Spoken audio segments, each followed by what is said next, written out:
forcing the suspect. It's safe to say that our luck has officially turned around, guys. We are back, baby. We are fucking back. We're back.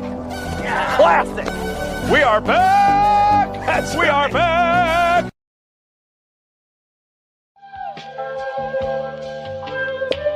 The usual suspect team. Look, US6 where the real ones politic get. Late night smoke with the fight game where the critics sit. Every punchline got a barcode and a timestamp. Receipt talk, we ain't never had to spin facts. Dr. KG with the pressure and the pause. Voice cut through the static and the industry noise. Live from the mud where the coaches still breathe. Where the fans want truth, lot of company feed. No scripts, all pain, all perspective involved. We seen puppets get promoted while the real get ignored. So we built our own table out the blood and the scars. Now the channel got motion from the hoods to the stars. Art fella in the lab like alchemists with the boards. Man, scientist energy, plotting seasons and scores. Dana Black with the pool picks, sharpen the brand. Made accountability a language they don't understand. Tales on the B-side, let the underdogs vent. Open mic, turn the casual fan militant. Suspect teens get dangerous after dark. When them uncomfortable truths start hitting the heart. We ain't ESPN pilots, we the alleyway version. Where the dialogue raw and the smoke got substance. Fight previews, recaps, community ties. Call-ins from the people, let the real ones decide. Boxing, culture, entertainment all blend. Soul loops, dusty drums, street sermons and sins. This ain't just content, it's survival and code. Built for the fans, tired of narratives getting controlled. So subscribe if you came for the authenticity. Where opinions got facts and the passion got history. US6, yeah, the movement's still growing. It's a usual suspect team, and the whole world knows.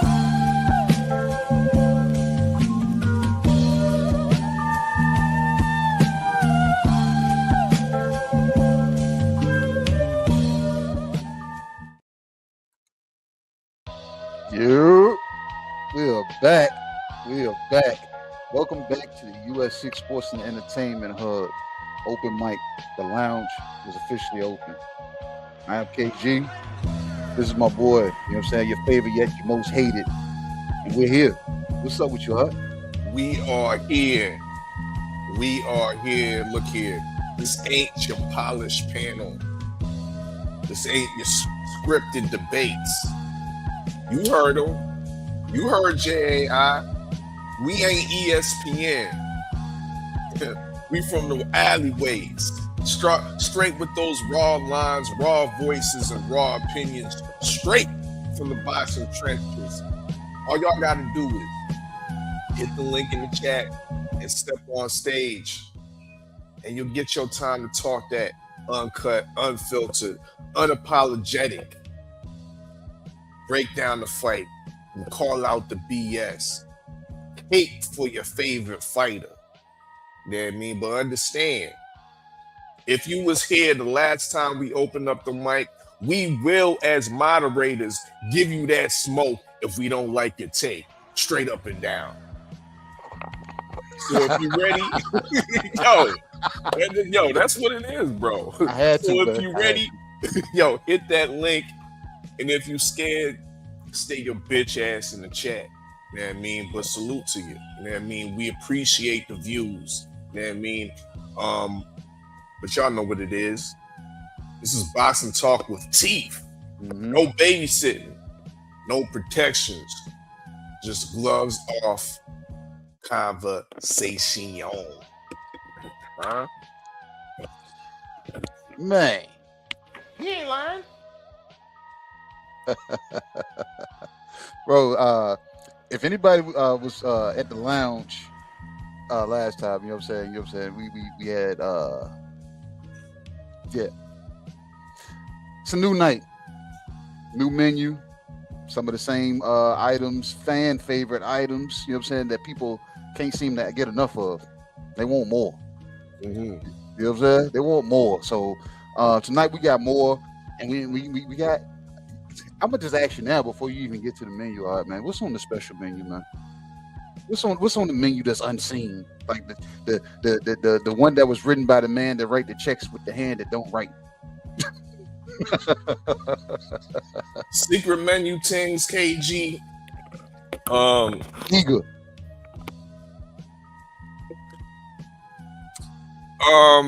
Well, there's a little bit of dissonance going on in the combat world, right? I'm actually getting sick of hearing these MMA fans and MMA fighters whine about the status of boxers. Terrence Crawford was out here. He kind of low key was shitting on Ilia Topuria a couple weeks back. You know what I mean? Which brings up the discussion, or the discussion in the MMA world. Why do boxers think that they top shelf? Why do boxers feel that they top shelf, like they run the whole combat world? I don't think they do. Well, in my opinion, they do.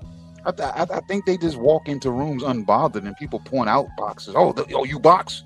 Oh, you box? Oh, you think you can wrestle me? You think you can take me down? It's just like the guy that works out in the gym. All right, the guy that's working out every day. Girls don't talk to that guy. Guys talk to that guy. Hey man, how much do you bench press? How much this? They're worried about what they want to be worried about. Boxers walk into a room and not worried about a Taekwondo damn practitioner or a Brazilian Jiu-Jitsu or UFC damn or a PFL or, you get what I'm saying? Wrestler, Olympian. It doesn't even matter. You know what I'm saying? So I don't think, I think boxers walk into these rooms unbothered, bro.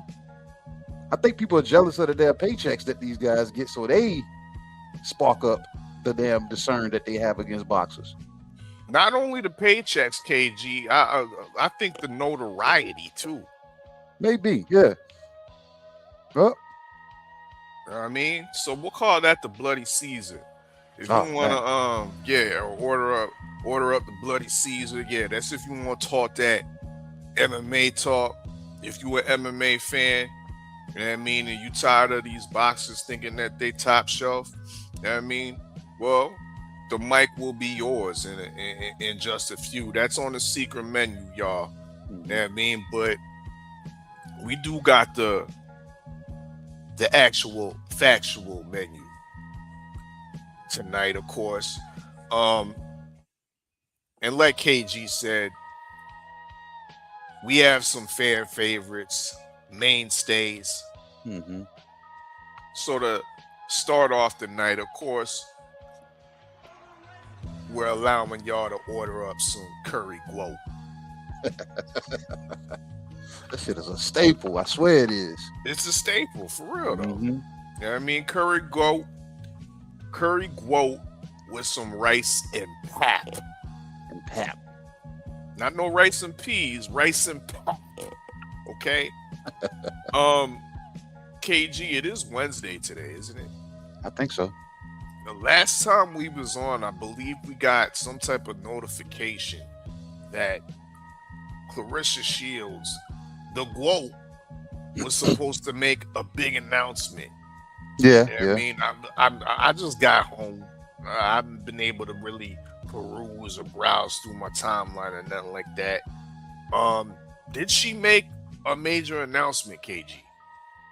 No, bro. I was waiting, but per the usual. A bullshit. That's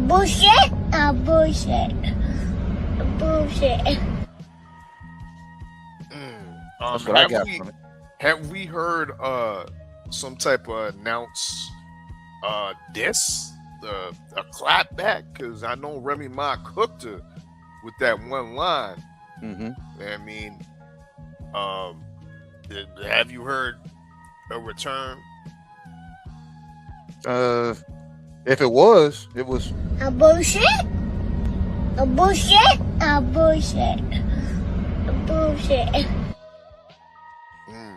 That's what I got. Well, that's what I got. Y'all know what to do. You know what I mean? If y'all want to talk about the curried GWOAT, you know what I mean, and her lack thereof of announcements, the mic is yours. in the day. Before I continue, let me shout out some of the people in the chat. That was, Yeah, they I pulling mean, in. some newbies and whatnot. You know what I mean? New to the lounge, drinks are free. You know, But the dig. menu will cost you. Shout out Alino Sakai. You know what I mean? We got Jay Brown, Virginia in the building. You know what I mean? We got Lamonte Butler. You know what I mean? Salute. We got Daniel Barris Sports Highlight 5851. Happy Tuesday. Yes, indeed. Yes, indeed. And we got Sophia P7Q5K. Damn, I did that right. Damn, you P7 see, one take. P7Q5K, nigga. One take. Good shit, man. Yeah, What else my on this day was building? good, Sophia. My day was blessed. But yeah, now the night is even blessed because we got the mic, we got the open mic lounge open. Yes, That's indeed. right. That's right.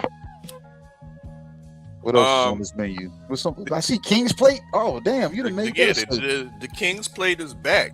What is on that this time? Niggas can't, you know what I mean? They can't get enough of the King's Plate. I mean, they want the King's Plate in the morning. They want the King's Plate in the afternoon, KG. And they want the King's Plate at nighttime, bro. They want all roads. They want all roads to Ings to the in at the King's Plate, huh? Dessert. You know what I mean? They caught the niggeritis off the King's Plate. You know what I mean? Fell asleep, woke back up, and was feeling snackish, and they wanted another King's Plate. You know what I mean? They super saturated with the King's Plate, so we got to give it to them, KG. And explain to the people what's on this plate. Oh, what's on the plate, KG? Well, on the plate itself, we have, of course, the Keyshawn Nuggets. Oh, man. Yeah, we got the Keyshawn Nuggets. I mean, that got to be on the plate with a side of shitty cuz. That's an acquired taste. It's an acquired taste. Yeah, it's an acquired taste. I mean, but it is good for you. I mean, boxing wise, pause. Yeah, so a side of shitty cuz, but now the King's Plate comes with a drink. You giving out beverages? Yeah, we giving out sweet tea. Tankalicious. Tankalicious tea. Yeah. Oh, man. Now, it's not the tallest drink. You know what I mean? Packs a punch, though. You might say it's a small. You know what I mean? But, yeah, it pack a real punch. You know what I mean? Ladies, watch out. Yeah, ladies, watch out. You know what I mean? Don't get too intoxicated. Don't get too close. Yeah. you might be able to handle one of these Tankalicious, but yeah, two of them, nah, you out for the count. So that's on the King's Plate. Keyshawn Nuggets, Shakur Stevenson, aka Shitty Cuz, and a short glass of Tankalicious. God damn. Yeah. But bro, I hate to say it, man, but it's like the King's Plate, it sounds appetizing, but for some reason, once the drink made it to the table, it's like the drink stole the show. Is the king really able to damn overly indulge, or is his eyes too big for his appetite? Because if you make it to that drink, or if you have a sip of your drink first before you had any of your vegetables, it might damn mess your appetite up and mess up the whole apple cart. Whole apple cart, you know what I'm saying? I just don't like that the king likes to keep calling down to short, smaller portions. Like, is he watching his damn figure or something? Is his diet not appropriate that he has to eat smaller portions? He's always wanting to eat smaller portions. I think you nitpicking with Lord King Devin Haney Targaryen. I'm just saying he's not eating like a king. He keeps eating smaller portions, and as of late, he went and got a small drink to add to the damn plate. Like, Shout out Angie, baby, because it wasn't a small drink. She said it's a shot. It's a shot, tank shot. When I tell y'all to duck, you better duck, goddamn it. Salute to the queen. Yes, indeed. Boxing. Yes, indeed. Yes, indeed. Mm-hmm. What else we got, man? I see. So, Is that bro? My mom every week. I think when I was in high school, man, it was them maybe 3 or 4 items all she made. It was either chicken wings, spaghetti, and the infamous Saturday meatloaf. Look, how y'all prepping this one this time? You know what I'm saying? How's this one seasoned up? When's the last time you had a good meatloaf? It's been a minute. It's been a minute. Meatloaf is almost like it, because I like meatloaf. Ain't no savory. wrong with no meatloaf. Savory. Meatloaf is some savory, nice savory meat. Put it, you know what I mean? A side of like a mashed potatoes or whatever. You know what I mean? Some corn. Like, that ain't no struggle meal. That shit is straight. And it tastes good on the leftover. Tastes good on the leftovers. You can even chop, put that shit in between two pieces of bread and you good. A meatloaf sandwich. Slap some mayonnaise on that bitch, and it still rock out. Meatloaf to me is it's a forgotten dish. Yeah. Yep. It's a forgotten dish. Because everybody's fucking with the king's plate. Yeah, I know, right? Especially with the new beverage added. Yeah, the Tankalicious. Yeah, but what about the meatloaf? What about Saturday's meatloaf that comes by way of Boots Ennis and Xander Zayas? This is a great fight, bro. Great fight. There ain't nobody talking about it. That's sad. Sad. This fight gonna taste good, KG. I believe it will. You got all the sides and everything. But ain't nobody talking about it. Nobody's talking about it. Well, we gonna talk about this meatloaf. Yeah. And we hope you in the chat click the link and talk about that meatloaf. Boots Ennis, Xander Zayas. Saturday night, it's going down at the Barclays Center, y'all. Mm-hmm. And I want to say, bro, this might even spill out to be like old school meatloaf. All right? I'm talking about with the ketchup on top. That's the only way that's the only way I got to eat my meatloaf. With the ketchup glaze, nigga. What you mean? Ketchup, a little bit, some Worcestershire. Maybe add some barbecue. Shit, what you mean? Yeah. We got Marky Dan in the lounge. There he is. Oh, you about to buy out the bar? I know, right? Yes. Yes, bro. Oh, man. But nah, yeah, that meatloaf, like I think it's gonna, it's gonna have people talking about it, man. People gonna talk about it and they're gonna be like, bro, when the next time we gonna get some meatloaf like that? So yeah, I'm looking forward to this weekend, bro. And you already know I don't partake in, in animal flesh, man. I'm a pescatarian, vegan somewhat of some sort. But yeah, I'm gonna have to get my knife and fork ready for this one. And you know me, I am a Boots Ennis fan. But I'm saying this on a Tuesday night at 7:51 p.m. Eastern Standard Time. I think Xander wins this because he's going to outbox Boots. Whoa. Yeah. Whoa. Yeah. Y'all hear that, chat? Yeah. And I say it again. I believe Xander possesses the skill set to outbox the Flash. The man with the clicks and the whistles. Oh, man. I just got a gut feeling, man. I got a gut feeling. You're gonna have to explain yourself later on. I will. You know what I'm saying? You're gonna have to explain yourself, you know what I mean?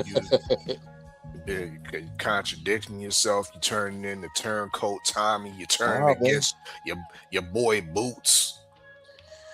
Look, either look, do I support my boy or do I look at what is and say, know what? I don't think he can win this one. Yeah, you overly let's take it back 2 years ago. It Mhm. might have, yeah, but it was 2 years ago Yep. when this And man had the audacity.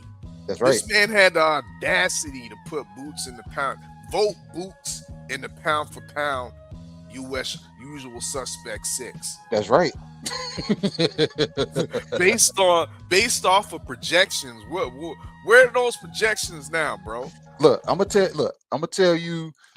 Well, you know this, all right, and the usual suspects. All the brothers know this, but I'm gonna tell everybody that's in the chat now. It's all on what I need to see, and all of my favorite fighters. Y'all hear me talk about the pros. Everybody that damn likes my favorite fighter, all y'all do is focus on their pros.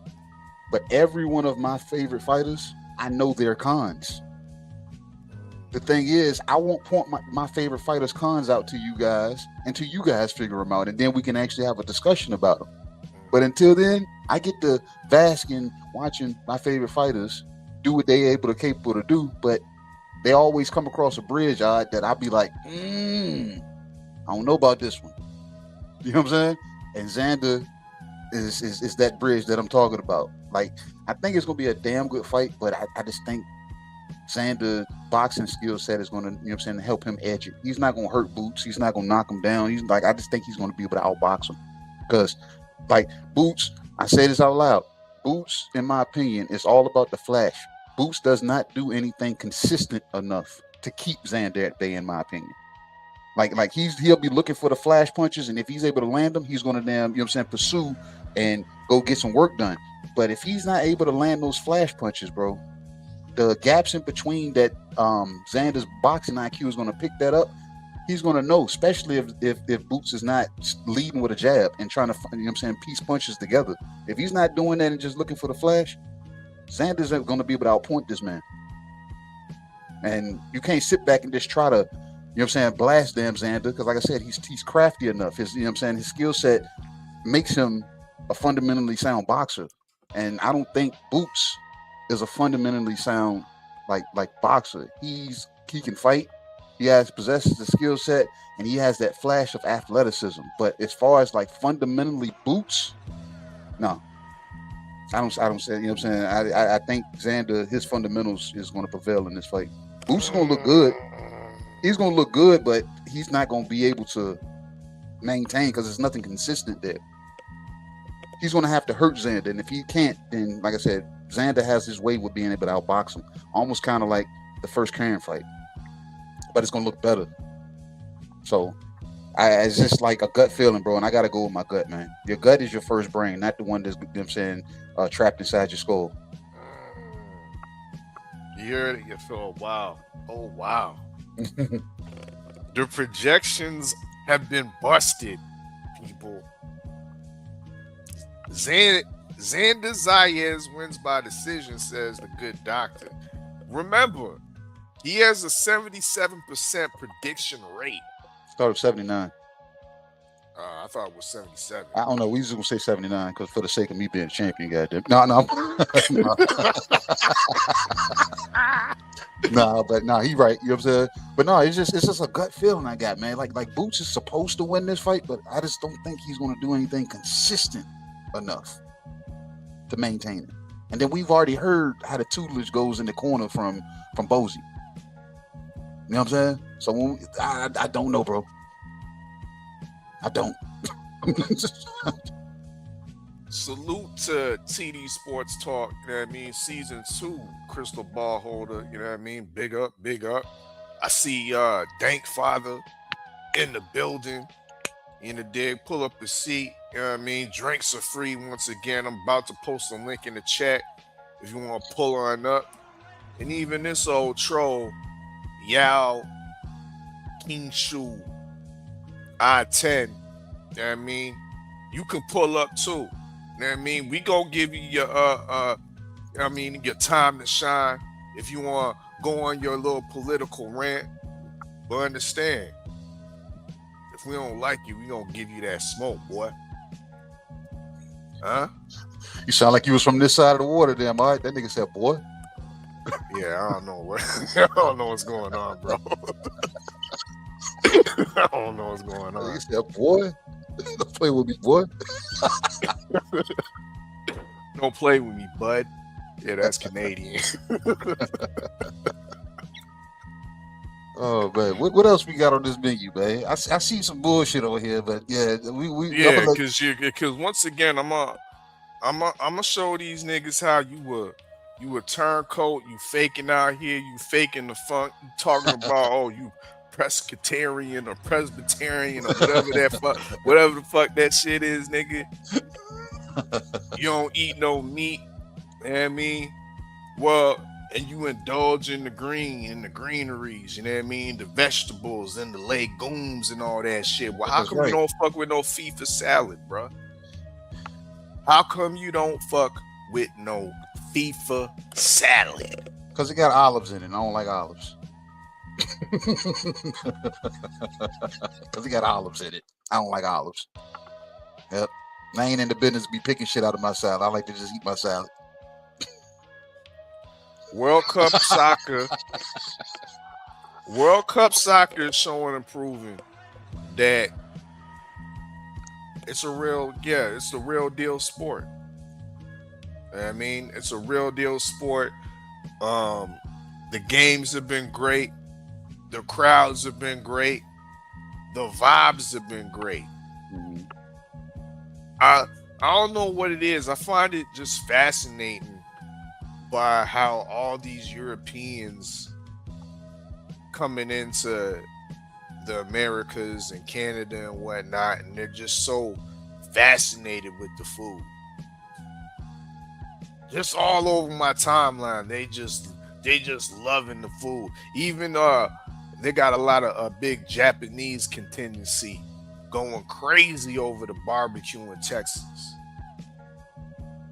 Now, before this World Cup started, the attitude was predominantly, I would say, a negative attitude towards America, mainly due to Donald Trump.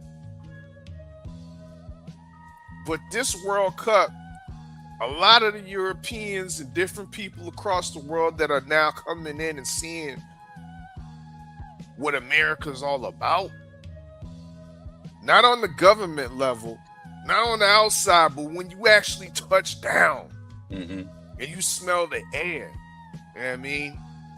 And you smoke the piff, you know what I mean? And you taste the food. And you see asses that just don't shake the way they shake in Europe. They start to understand, bro. Hey, I gotta correct you, all right? Them niggas ain't tasting the food. They having their food shipped here. Cause they not damn fucking with American food, bro. Too many additives, too many preservatives. Lies, bro. They shipping out condiments, bro. They shipping out condiments. The British are over here shipping out ranch sauce back to the UK. They don't got ranch sauce over there, my nigga. You said they shipping out ranch in bulk? No, bro. That is crazy, man. They said why are they still in our ranch dressing, babe? Just get the recipe, babe. Do it yourself. Yeah, bro. They trying to taint the UK. For ranch. Look, that damn white and creamy got y'all in the chokehold, man. So, yo, it's a beautiful thing. This FIFA salad is bringing all countries together. I see the Irish. They ain't in the World Cup, but they got a similar flag to Ivory Coast. Mm-hmm. You know what I mean? The Irish flag is Ivory Coast's backwards.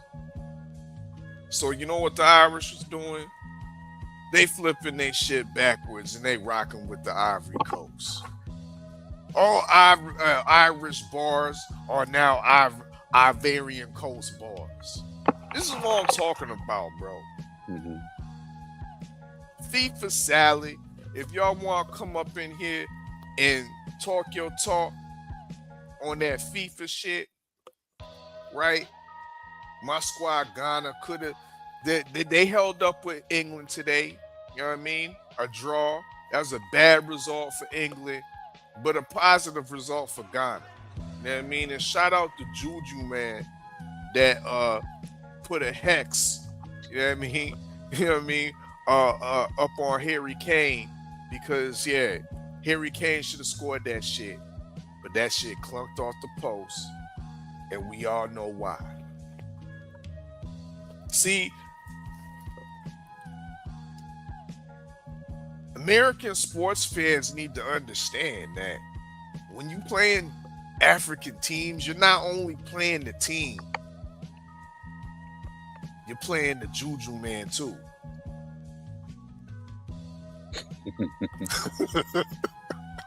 I see you, Mark. I see you back there, Marky Dan. Hold on, man. And Ghana seemed like it got a decent Juju man.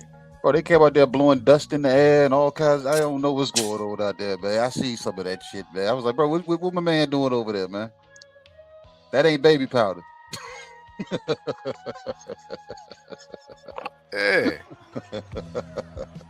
Man was back there. I was like, what the hell is going on here? I said, bro, yeah, see y'all on this damn. I can't watch this, man. Vexes my soul. So yeah. Big up Ghana and Juju, man, for holding the team down. Mm-hmm. Yeah, that's what it is. If y'all want to talk that shit, the FIFA salad. You know what I mean? I'm still hating on the fact that FIFA them banned the drums. Damn. They banned the African drums because you Hell know yeah, how man. gotta like to play on with a rhythm, pass the ball on rhythm and shit. But you gotta have the boom, boom, boom, boom, boom, boom. You know the vibrations move the people, man. You know what I'm saying? The shit, the frequency speak to us, man. And FIFA them banned the shit. They said no man. fucking African drums. Keep that shit outside the stadium. Don't bring no goddamn vuvuzelas. We don't want to hear that buzzing sound neither. All that African shit, keep that shit over there. That's what they said, bro. Damn. Well, shit, man. Look, we're going to go pay some bills, and then we're going to come back, and we're going to see what's up. We already got our first call in the back, so we're going to pay a few bills, and we'll be right back. Y'all stay tuned. Brought to you by The Usual Suspect 6. Tap into all the shows. Real conversations with KG. Right now, I'm at peace right now. You know, things get hectic as it gets closer to fight. Okay. Do we got to fight? Yeah, I fight April 10th at the Prudential Center. Bullshitting on the Beltway with Supreme Beast Boxing And now Talk. the co is the main event. So that's the way I look at it. That's my philosophy. Trill Thursdays and Usual Suspect Sundays with hard I'm hits. talking about it's really just about stacking this money, man, getting on these singles, staying positive, you know what I'm saying, and putting it in their face by any means. Tales from the B-side with KG and TD. Needed to fill out additional paperwork to clarify. Yes, we did. Yes, we did. That is the paperwork that you see there. An Okay. open mic featuring you. You know, that was a close fight. You know, he got dropped a couple times, but I thought he out. We do not care. Wow. It's a Usual Suspect thing.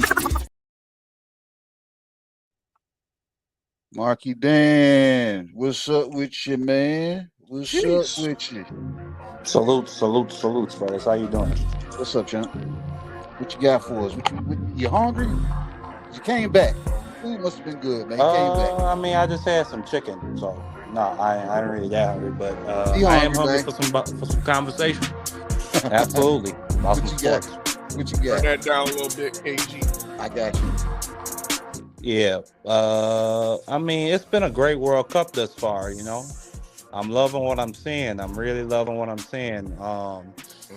The one Caribbean team I got left with a chance to make it to the knockout stage is Colombia. Curacao, Haiti, they've been absolute disappointments. You think Haiti's been a disappointment? Yeah. We could have drew against Scotland at the worst. I mean, we probably should have won that game because we were dominating on time of possession, but literally we kicked, like, the only goal Scotland had was from a Haitian player kicking it in. So it's like, nah, like, and then against Brazil, I mean, I knew what was going to happen, but still, I had hope. And then Curacao, I mean, I had no hope from the beginning. So Colombia is the only the kids team are left. nice. What'd you say? I said the kids look nice. Yeah. But Colombia, they the only team connected to the Caribbean Sea left in the tournament with a chance to make it to the knockout stage. I think they're playing tonight. I've been liking what I've been seeing. I like that everybody is dragging nuts on South Africa. South Africa, they have some. Thanks for bringing that up. Thank you for bringing that up. They got some real bizarre stuff going on down there. My mother was a part of the boycotts in the 80s, back when they had Mandela labeled as a terrorist. She and her generation led the way to getting Nelson Mandela free and to ending apartheid through her own efforts in the boycott.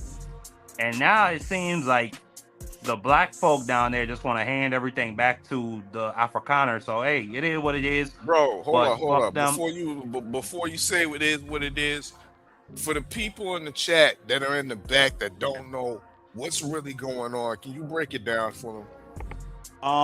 The problem is black South Africans are really uneducated. They have a belief that if you expel every migrant or foreigner from the country, then the economic situation is going to get better. And that's just not how economics work. So they're going to, and the crazy thing about it is they only have this attitude towards African migrants. They don't they'll walk up to a Nigerian migrant's business. He's been there for years, been employing black South Africans for years, been paying taxes for years, and will tell him, oh, this is an illegal store. You have to get out by June 30th, or else we're going to come back. Oh, you are illegal. Show me your papers. But they will never do this to a man from Germany or from Denmark or from England.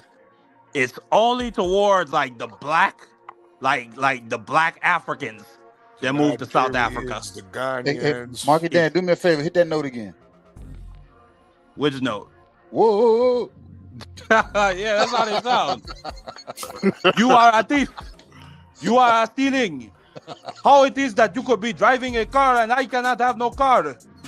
Meanwhile, white people in South Africa, they own 93% of the land.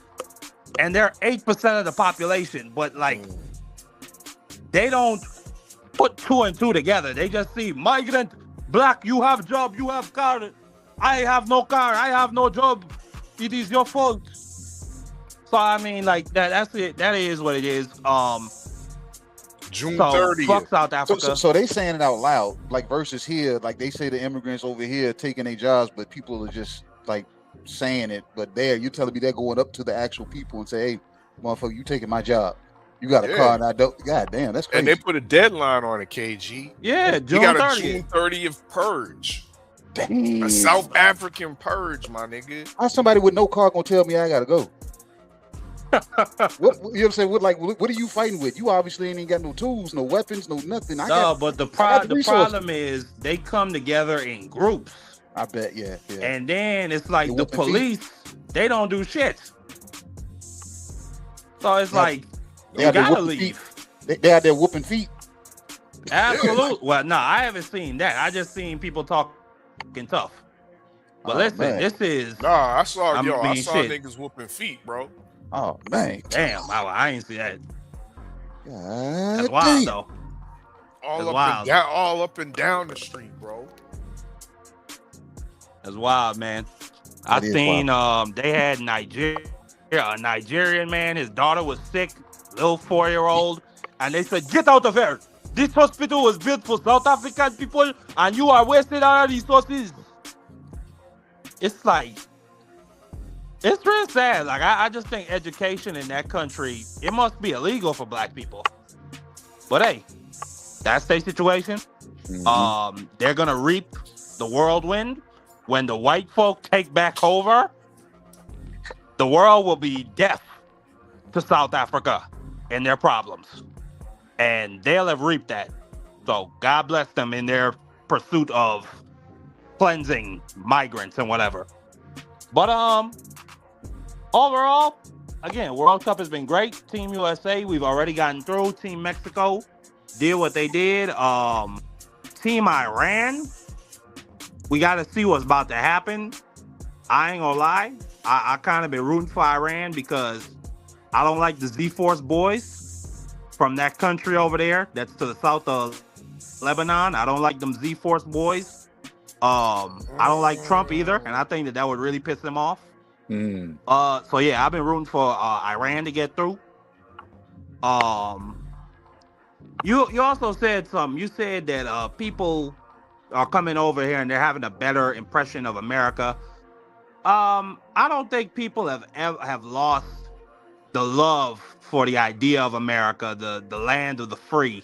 You know what I'm saying? The land that gave the world liberal democracy and the idea of human rights and all these great things. They just don't like the orange guy that's bombing countries and raising everybody's gas prices around the world and just being a general asshole to everybody just because he can. I mean, that's what they don't like. And I think they might have had the impression that because 80 million people, not only that, you know what I'm saying, the Epstein stuff, like, that guy's a nasty human being. And I think people had the impression because 80 million people voted for the idiot that maybe that's how Americans are. But no, I think, I think it's good that people are coming over here and they're seeing that America, the people, are not they're not that level of asshole, or they're not that level of just decrepit and disgusting and nasty and ugly and just dumb. But yeah, the World Cup has been a great success thus far. I'm very happy with what I'm seeing. Indeed. Nigga ate the fuck out that damn salad, man. You said fuck that damn salad, man. I told you. That's why we got the salad on the menu, bro. I mean, I don't know why you ain't partake of it. It helped Mikey Dan process that chicken he ate. That's what it was. He said, let me eat this salad first. Let me eat this salad first. You don't want no meatloaf, man? Bro, I want to hear you order some meatloaf, Mark. Yeah, I heard I seen your comments in the damn chat, man. You know what I'm saying? You don't want no meatloaf, do you? What's the meatloaf? What's the meatloaf? The food nobody talking about. Oh yeah, I heard, talking about it. Benedict Arnold, aka KG, there you go. was up here saying, Stop it. Get some help. Nah, boy. Nah, you Benedict Arnold. How? You're a traitor. How? You're a traitor. I'm trading on what? Skill set you or said, color?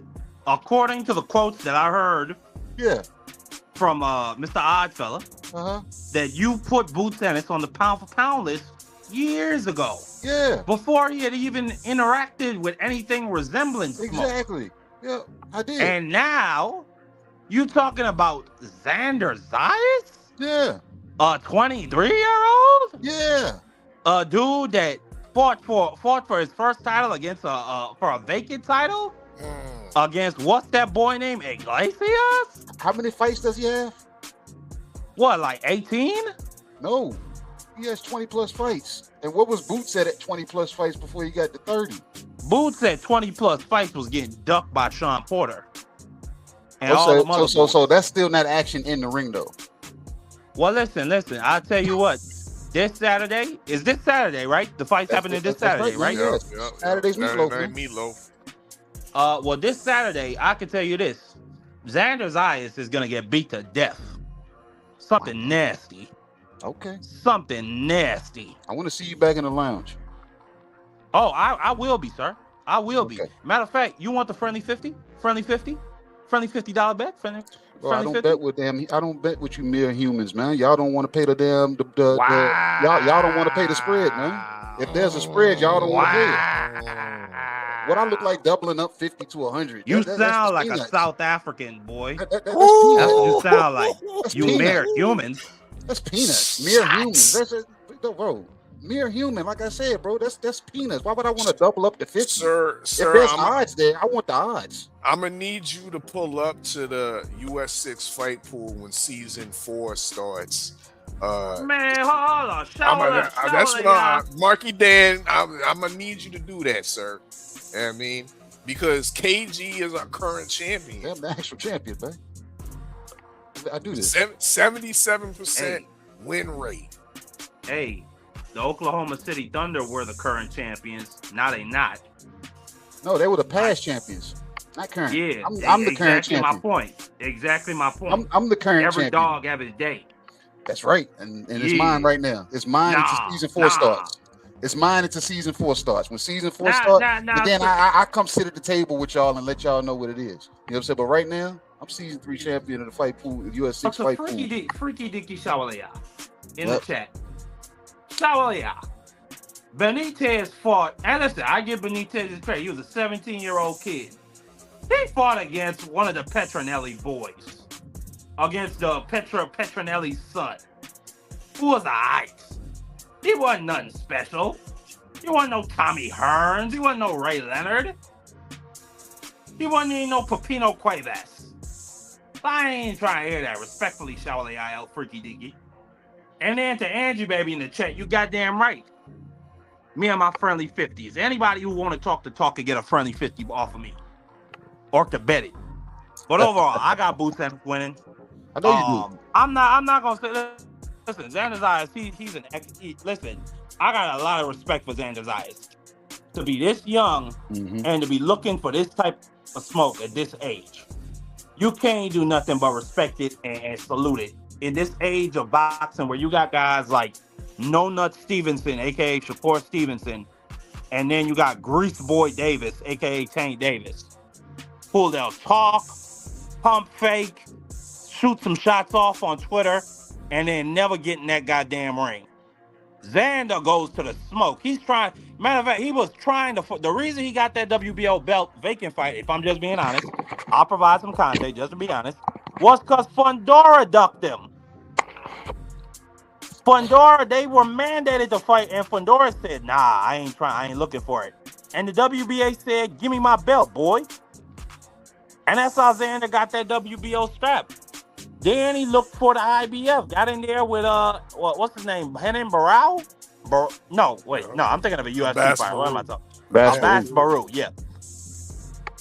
Yep. So you can't do nothing but tip your hat to this kid. And then he was trying to get a fight with Josh Kelly. Josh Kelly and his people didn't, for whatever reason, didn't want to do it. So he got in there with Boots Ennis, the guy that was calling out Josh Kelly. The guy who, listen, nobody sends an offer to Boots Ennis. Nobody sends an offer to Boots Ennis except Xander Zayas. So I just got to tip my hat to the kid. And listen, it's always a possibility. Anything can happen in that ring when you got somebody as talented as Xander Zayas. But Boots Ennis, to me, is a different level of talent. He's a different level of athleticism. He's a different level of reflexes.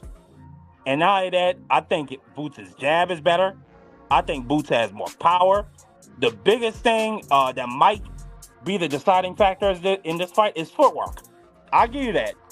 Boots Ennis against Karen, despite the fact Karen got 12-0 in that fight, Boots Ennis showed a lack of an ability to step to the side and cut off the ring. He kept coming towards Karen in straight lines. Now, that fight was, 3 years ago? So I expect Boots Ennis to show and to prove that he has improved since then. You would expect that, right? And I expect that to be the case in this fight. Not only that, one more thing. Xander's eyes has shown you he gasses out in fights. In that Iglesias fight, to me, even though he was doing a lot of great work early, he gassed out. And, he caught a second win at the end and won the 2 late rounds. I had that fight 7-5, 8-4, just being honest. Henan Barao, that was a 9-3, 8-4 type of fight. But again, you saw, I keep saying Henan Barao. I keep thinking of UFC. I don't know why. But because you want to talk about that shit. What's his name? Abbas Barao? How you say his name? Baru, excuse me. Yeah, Baru. Even though I thought that was decisive, Xander won that 9-3, 8-4. Still, Baru was getting off on Xander late. I think Boots Ennis, he's going to have to take that step to the side. He's going to have to keep a consistent jab to the body, beat up his body, wear on that gas tag. Like Teddy Atlas say, put some water in the basement. And yeah, just look for opportunities and keep continuing to put pressure on him and try to break him down. Marky Dan, you said something that doesn't tie all the way with Boots. You said consistently. What does he do in the ring consistently? His jab? No, he doesn't. He doesn't follow and doesn't lead off the jab. He doesn't start with the jab. It's always there. The lead off punch is always usually something else. It's not a consistent jab. He's not consistent with anything he does. He consistent with putting motherfuckers to bed. Yeah, but how's he doing it? Look at those fights. He's not consistently putting anything together. And somebody like Xander with the IQ, you have to put something together. You can't just look for the flash. You can't. You can't expect to do that against a Xander. Hey, well, if you don't, that Boots Ennis has one more thing in his back pocket. He a switch hitter. He a switch hitter. Yeah, but when you're fundamentally sound as a boxer and you have, like you said, the skill set not to damn jump on people, that damn switch ain't gonna really do too much. Boots is gonna have to be on the hunt doing the switch.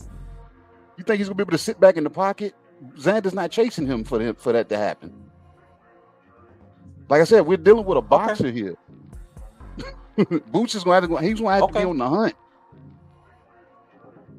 He's gonna have to hunt more. He's gonna have to hunt more than than I would expect him to. Because Xander has no reason to chase after Boots. Okay. Like majority of Boots' tailor-made opponents, they've been tailor-made to come forward to him. Okay. I'm gonna be right back here. What's today? Tuesday? I'm gonna be right back here next week Tuesday. Okay. Okay. And I'm gonna be right here, you know what I'm saying? Win, lose, or draw.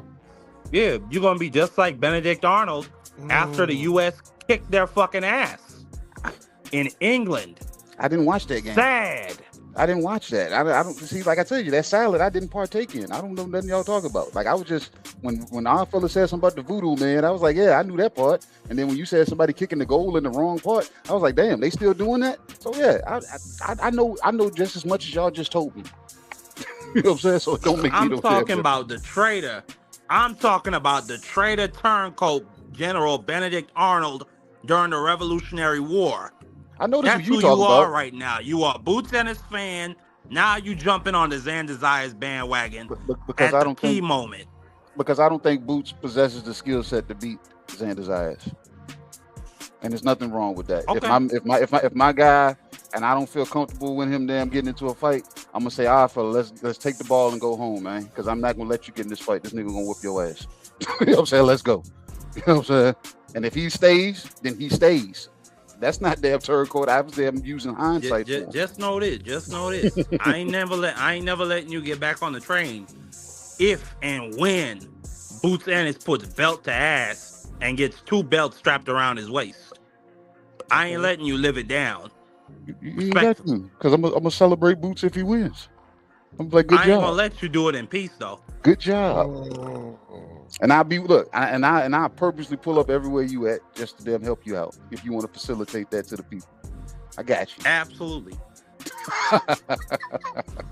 Like this, to send me a list of where you be at when you be there, and I pull up and I'll be in the chat. I'll say hi, and then you can start shooting from there. Absolutely. I'll help you out from there. And then the front line and it better be what you just said. You said Boots is gonna beat the shit out of damn Xander. If this fight is close, then we really gonna talk. We really gonna talk. Absolutely. And then the front line in the chat. Front line is a Latino Trump supporter. Oh damn! I don't gotta say more than that. Go ahead. That speaks for itself. So salute the front line. Pulling up to the open mic lounge. I mean, smash that like button, share that stream. Damn right, it's a usual suspect thing. You talk about a Benedict Arnold. It's Frontline. God damn. Hey, ain't he say you damn? What's Frontline's damn line that he says all the time? Don't he say something? I will vote for Donald Trump. He said you out of pocket or something? Everybody out of pocket? Is that him? I don't know. MAGA baby, goddamn. But the thing is, yeah, there ain't enough people that dislike this man enough to go jump him. You know what I'm saying? Y'all don't like Trump that much, baby. Why ain't nobody jumped that man yet, man? I mean, a couple folks have tried to get him, but tried. They see they ain't study long. They study too long. They ain't just go get to it. They tried to study and say, I'm gonna try to do this. No, we need somebody with the mission to go do it. Go do it. Hey, I'm with you on that. I'm with you on it. We keep waiting for, I see he got some bloated legs. I seen the other day, like, his ear was white, but the rest of his face was orange. So I think he got some health issues going on. So something is going to get him. It might not be man-made, but hey, God always comes through in the end. So I'll be happy to see it. You want a shot of this damn sweet tea, man? We got a shot of damn Tankalicious. You want some of that? Grease boy? You got a shot of Grease boy? Why you call him Grease boy? Explain that. Because he said he had grease in his eye. Oh, true. Why y'all booing? Oh man, you did. I just got my hair done 2 days ago. He did. I got grease in my eye. Look, Marky. Dan, I was damn. Who was I talking to? I was talking to somebody on the phone, and they was asking me about stuff that fighters do in the ring, and I told them, I said, that's stuff that goes on in the gym that they allow, like Tank doing all that talking outside of the ring, going to the ropes, letting people do this, do that. He's used to doing that in the gym. Nobody corrects it. Just like Shakur, everybody says he talks crazy to his grandpa in the corner. I'm like, no, that's how Papa let him talk to him in the gym. Deontay Wilder doing spin moves and they show up in the ring. You know what I'm saying? So it's every damn thing that you do in the gym, trust and believe. Trust and believe. It's gonna show up in the ring. That's the funniest shit I've ever seen in my life. That nigga Malik Scott has Deontay Wilder practicing to do spins and training. Yeah. And that nigga did a real life spin in the ring and fell down. He got knocked into a spin. Oh shit! Like, look, all these bad habits that these fighters do outside of the ring, bro, the shit shows up. Mm-hmm. Look, that's one thing.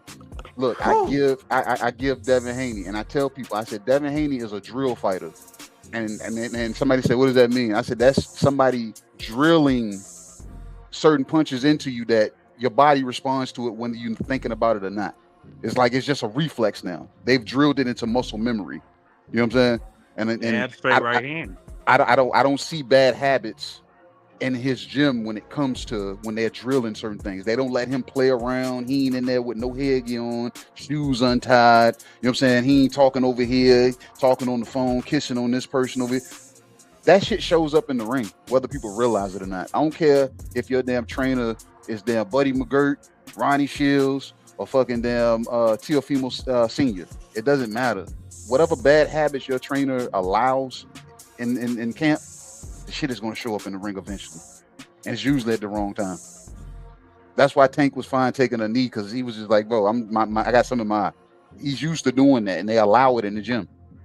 That's why he's like, Benavidez Senior gonna allow that? In the ring. No, Jose Senior ain't gonna allow that. So a lot of shit that Tank was used to doing with Calvin and Kenny, he's not gonna be able to do that with Jose. He's not. And I think he knows that. Grease boy, he got some legal situations. He got to figure that out first. I mean, from what I hear, he's a wanted man right now. So yeah, but he active. GMoney is in the chat. Yeah, GMoney is entered the chat. He might be in this chat right now. I mean, he can say what he want. He could say what he want. They got a warrant out for him in Maryland, and if they pick him up, he's gonna be held without bond. And that judge is more than likely gonna slap him with 1.5 years in jail. Light work. So God bless him. He ain't got no reason to go back to Miami, and obviously it ain't there in Florida. They ain't gonna expedite him back to them Miami. Nah, he said Maryland. That's what said Maryland. I'm saying he's in Florida, so if he's in Florida, obviously they have not you know what I'm saying, tracked that damn burner account down to expedite his ass back to damn Baltimore. So that's what I'm saying. Well, we gonna see what happens. Right now, to me, it seems like he's in hiding. We gonna see what happens. Hiding out where, bro? You was Outside.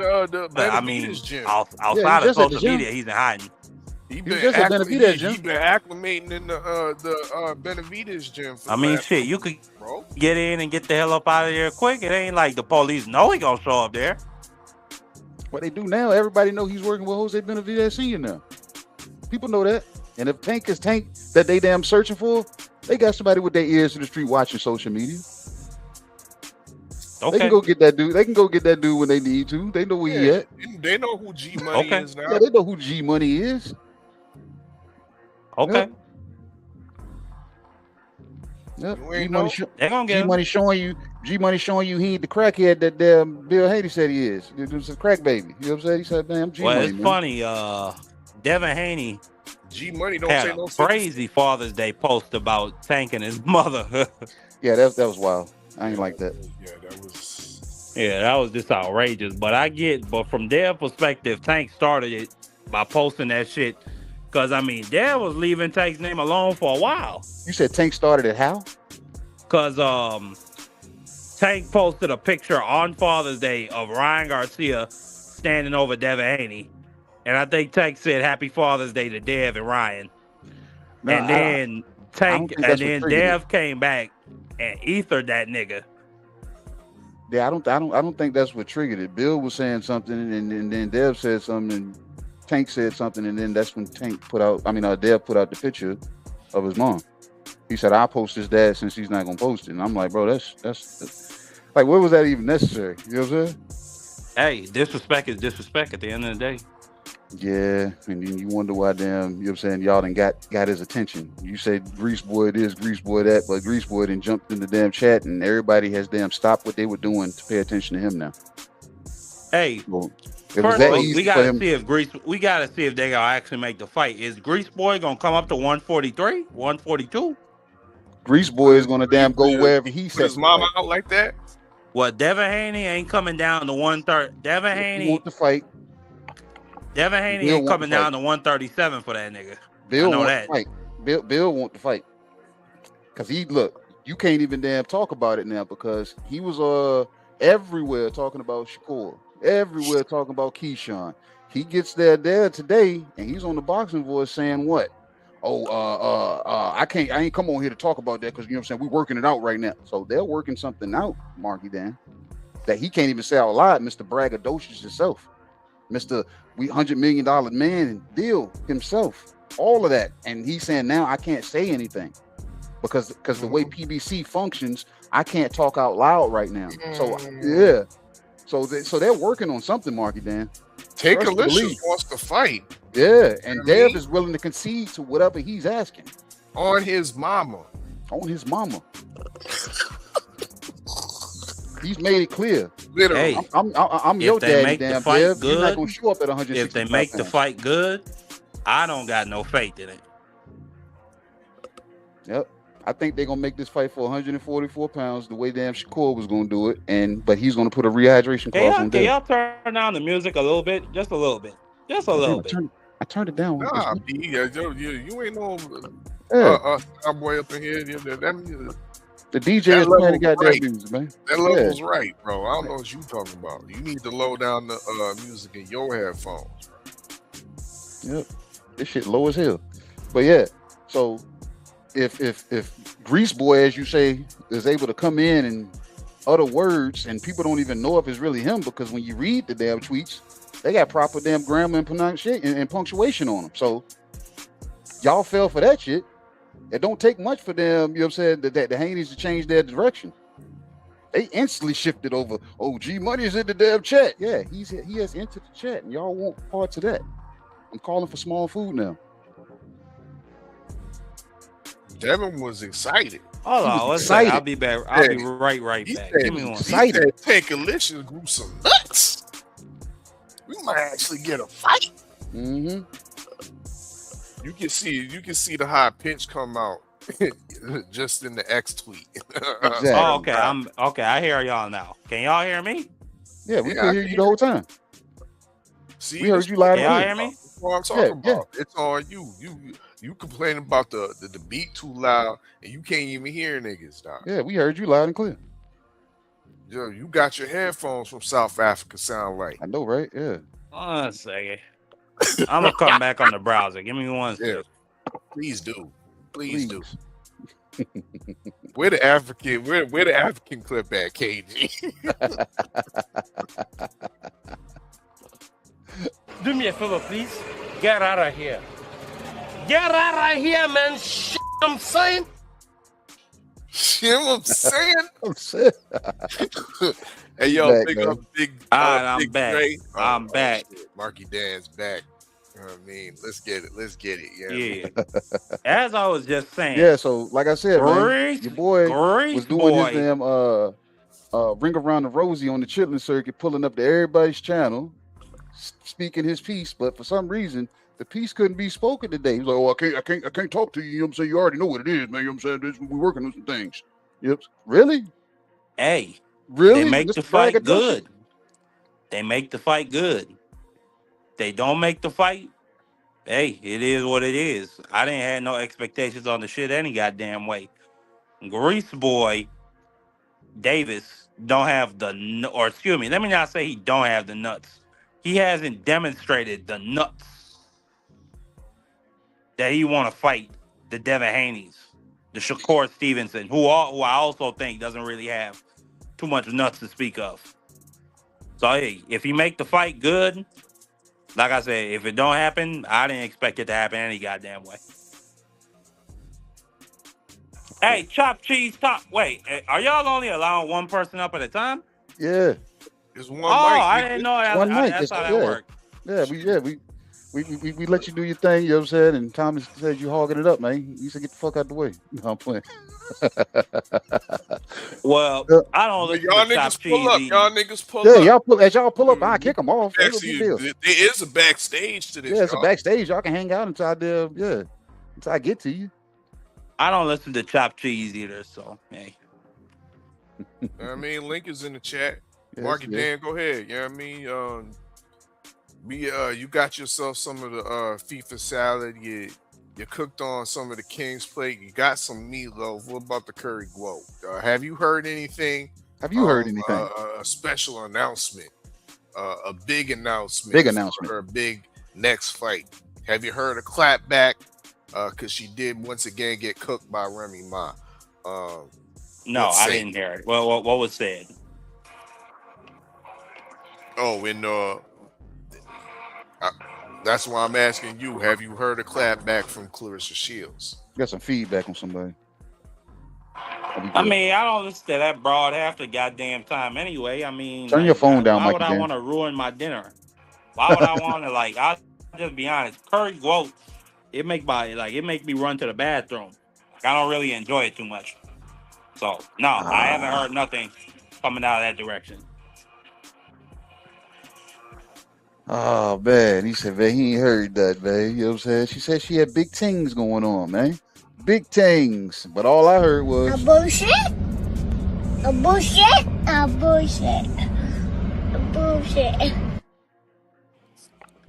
Nasty word. Yeah, I heard that too. Yep. Where you at, Guo? You know what I mean? Niggas done come up into the lounge. He said, yo, the curry Guo runs my belly. Runs his belly. Needs to come off the menu, he's saying. Sends me to the goddamn emergency room. Damn. You know what I'm saying? You're not supposed to eat curry. You're not supposed to eat shit with curry that's been out for past a day.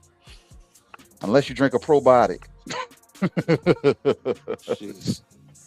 Some ginseng or something to sell you something. He said it take your life. It's completely We fermented. reheated that shit long enough, though. Yeah. Kill all that shit. I mean, Yep. But she got a big announcement, man. She supposed to be. Look, I keep hearing about the big announcement. What's the big announcement? I'll make the big announcement for her. I think I'm saying this right. She's going to be a special guest judge on Baddies. Who give a fuck? No. Look, I think that's true, but the actual big news was she's supposed to be fighting a woman by the name of Kay Scott. If anybody's heard of her. Yeah, you told me that shit last week. I still don't give a damn. Oh man, you You didn't know they need to have. I don't know if y'all saw that broad at the New York parade for the championship. They had some broad climb up on a traffic light and was shaking her ass, and then jumped down to whoop some poor white lady, and then she continued shaking ass after she got done putting feet on top of that broad. That's right, flawless victory. Yeah, You I gotta don't have a know. discount. Is that the name of that? I don't know if that's the broad's name, but they should have her on baddies. I wouldn't mind if she got an invite. Oh man. But Marky Dan, bro, we appreciate you, man. You know what I'm saying? We do. But you already know we got somebody that just showed up, and we're gonna see what this motherfucker gonna bring cheese to whatever you know what I'm saying, whatever we offer him. I already know it's coming. Absolutely. Salute, fellas. Salute, bro. Great show y'all have up here. I'm gonna be going live on my channel, the Democracy Briefing. Gonna be breaking Put the down link in the chat, bro. Put the link in the chat. Absolutely, absolutely. Some real interesting topics I'm gonna be going into. Just my typical war analysis. Also gonna be talking about some different, just really strange moral quandaries going on with human cloning. And a whole host of other topics. So That's yes, interesting. I look forward to that. Time, pull up if you get a chance, if you're interested in that type of thing. That's what's up, man. We appreciate you, bro. Big up Marky Dan. We got a regular, man. We got a regular. There ain't no Barney Gumble. Nah. It's the Tommy from the motherfucking Bronx, man. What's up with you, Thomas? What's good, guys? What's going on, man? I mean, I seen Marky Dan finally got off the panel, and he said what he said. And we learned that he's a real sucio, Damn, talking about that girl from the Knicks parade. Oh man, what is up with this guy? He said that girl. I wouldn't mind seeing her. Like, what a sucio, bro. Big time sucio. But I'm mad you only learned the dirty words. Yeah. Well, that's what I mean. It's dirty. I know that. That's why I said I'm mad you only learned the dirty words. This motherfucker only learned the dirty words. That's what I learned first. And we know that's what Marky learned also, man. That's crazy work. But yeah, man, how you guys doing, man? Hope everybody is doing well, man. I appreciate you guys letting me get up on this open mic. Nobody else want to click the link. Yeah, a lot of people shy out there, man. And you about to mess it up, man, because they really ain't gonna hit the link. They're gonna hit the link because they're not gonna want to hear what I gotta say. So once they come up and hit the link, what you got to say, bro? I'm just saying, once they hit the link, I gotta get order off. some FIFA. About to order some salad, man. Yeah, we'll start with the salad. I've been watching the FIFA, the World Cup. Is that what you really want to eat though? That's what you want to order. Start off with that. You start off with a salad, bro. Bro, don't interrupt. If the man wants to eat some salad, I told y'all this nigga fake over here, bro. You say you only live once, man. You're supposed to eat dessert first sometime. You know what I'm saying? Fuck that salad. World Cup has been great, man. I mean, I've been very entertained with a lot of the matches. Obviously, I'm rooting for the USA. They're looking really good. With one of their best guys has been out. Oh my God, I forgot his name. Pulisic. I'm saying his name wrong, right? Pulisic, yeah. So he's been out. They've been looking good. And then my Germans. I've been rooting for Germany. Germany's been looking, good. They had to make a comeback victory the other day. So I'm really excited. I've been entertained with these games. Messi showing that he's still got it. 5 goals in 2 games. Against who, bro? Yeah, that's true. It's true. Listen, you're right. Bro. You're right. Yo, the equivalent of playing tomato cans, bro. They really are. They got gifted a good group, but nevertheless, you still got to perform. You know what I mean? Some people play against bad teams, and there's been so-called bad teams that's been showing up and looking good. And the African teams has played great this World Cup. Shout out to Egypt. I like Egypt, man. My guy that I get my coffee from in the morning is Egyptian. and we talk soccer every day. He was really hyped for Egypt the other day, you know. So shout out to Egypt. You know, Morocco's another good team. Ivory Coast, unfortunately, you know, they had to hold an L, but they've played well. Ghana has been really solid as well. I thought they had some opportunities in the first game. They kind of lucked out today. I don't know what Kane was on at the end of that game. He had an easy goal there, and Kane was on that X. That's what he was on. Shout out to Juju, man. Go ahead. But let's get rid of the salad real quick. I'll give you a little appetizer too, real quick. Shout out to my man Ofacio Falcone with a big win this Saturday, back in the winning column. Not like he's never had a loss, but we know his last fight was a no contest. They never changed that? They never changed it, bro. It's crazy. Unbelievable. Yep. They never changed it, bro. You know, but he got a win. I spoke to him a little bit today. He wants to pull up this week before the Xander fight. So we're looking for Thursday. We're gonna do an open panel, talk Xander and Boots, and Ofaso will be there, and a couple other fighters I invited to come on as well. And of course, you guys are welcome to come in and talk about that fight as well. That's what's up. But let's get to it, man. Open mic. We're talking some boxing. Thomas said he want the King's plate. And the word that I've been seeing and the videos I've been watching, or you know, scrolling in the algorithm on YouTube, is everybody's talking about Devin Haney, Shakur Stevenson, and now happy Father's Day to Tank Davis as well, right? All three guys nonstop. I get it. You know, Tank has been kind of quiet, and then he comes out of nowhere. And I'm not here for it, man. I could care less. I think it's just it's really depleted. It's watered down, and I'm tired of it. We've got a big card this Saturday, and I think if you're a boxing fan, you should be talking about this card Saturday, right? I mean, we got a huge main event. I think the undercard is very solid, but yet people want to talk about how much money this guy is going to make. How much money is he going to sign for to fight this guy? You know, who is dropping the belt and why? Do me a favor. Why don't you get your fighters to make a fight and get in the ring and perform already?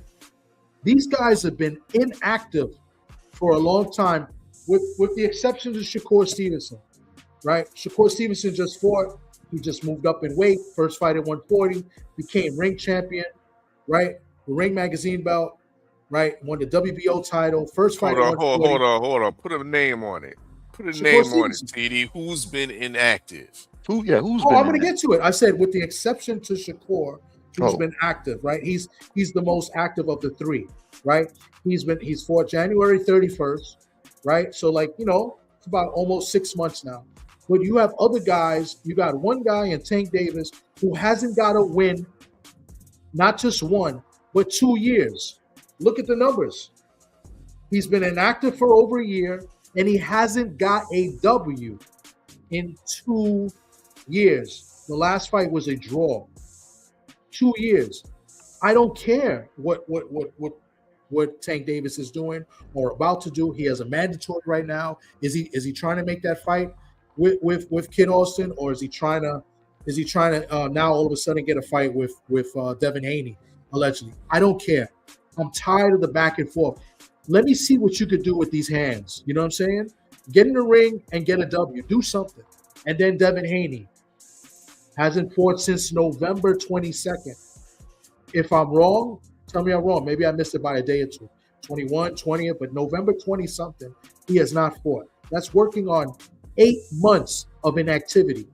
And all we hear is he going to sign this big contract? Is he going to fight Shakur the catchweight? Is he going to fight Keyshawn? Listen, it's if. And it's like, is he going to do it? Is he going to do it? A lot of question marks. Nothing's happening. This Saturday, Brooklyn, New York, Barclays, you got a major fight. 2 stars in the sport of boxing. Maybe you guys might not think they're stars. I certainly do. You got a Puerto Rican star in Xander Zayas, who is a unified champion. WBO and WBA 154 super welterweight champion. Taking on a guy they call the Phenom, out of Philadelphia. Jaron Boots Ennis, former unified welterweight champion. Second fight at 154. 28 years old, about to turn 29. I believe his birthday is the day of the fight or the day after, something like that. Taking on the 23-year-old already unified champion. These are guys that are fighting in a main event of a good card in Brooklyn, New York, that if it doesn't sell out, it'll close to sell out, that are already stars and already made a name for themselves and about to make a bigger name. This fight is so good, in my opinion, that even in a loss, I think a fighter wins. Right? And nobody, I mean, I'm not going to say no, there are people talking about it, but all people seem to want to talk about is fighters that are not active. This is a great card. I love Xander Zayas. I've been to like 5 Xander Zayas fights. I've never been to a Boots Ennis fight, but I've seen Boots Ennis. A lot of people have him on the pound for pound list. We heard KG talk about it. KG's a big Boots Ennis guy, and he's going with Xander. Well, guess what? I'm a big Xander guy. And I'm rooting for Xander, but I'm picking Boots to win this fight. And I think we're going to have a good fight for as long as it lasts. I think it's going to be very competitive. And I think the fans are going to win at the end of the day. Because I think a superstar is going to be born at the end of this fight. And then you got a great undercard too. Jahai Tucker against Yuri Cedeno. That's a great 50-50 fight. If anybody doesn't think I'm right, you're free to come up, click the link, and tell me why. But that's a great fight. That should be the co-main event, but it's not. Hold on, bro. Don't put no slander. Don't put no slander on Ryan Garcia 2.0.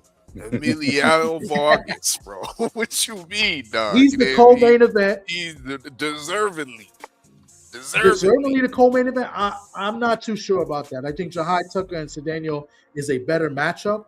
Not that Emiliano's not in a tough fight. Emiliano's fighting this kid, undefeated guy, Bryce Mills, out of Syracuse, New York, about 4 or 5 hours away upstate. And I'm telling you, he has a good fan base, so he's going to have a lot of fans. So I can see why they put in the co-main. Emiliano has a lot of fans, right? Mexican fans are going to be there. He holds the legendary Vargas name.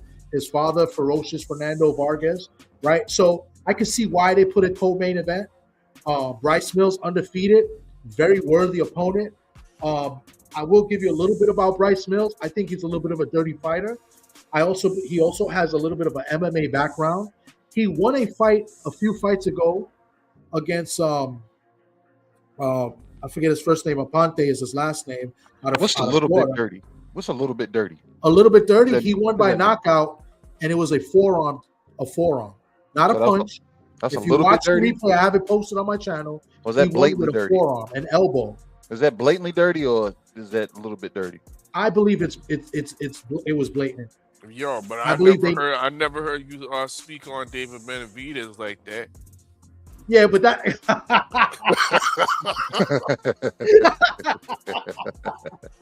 Yo, fella, you're unbelievable, bro. There was a difference in the elbows. Now, David Benavidez was swinging a little bit wild and throwing a bunch of, throwing a little combo, about 5-6 punch combo, and some elbows got in.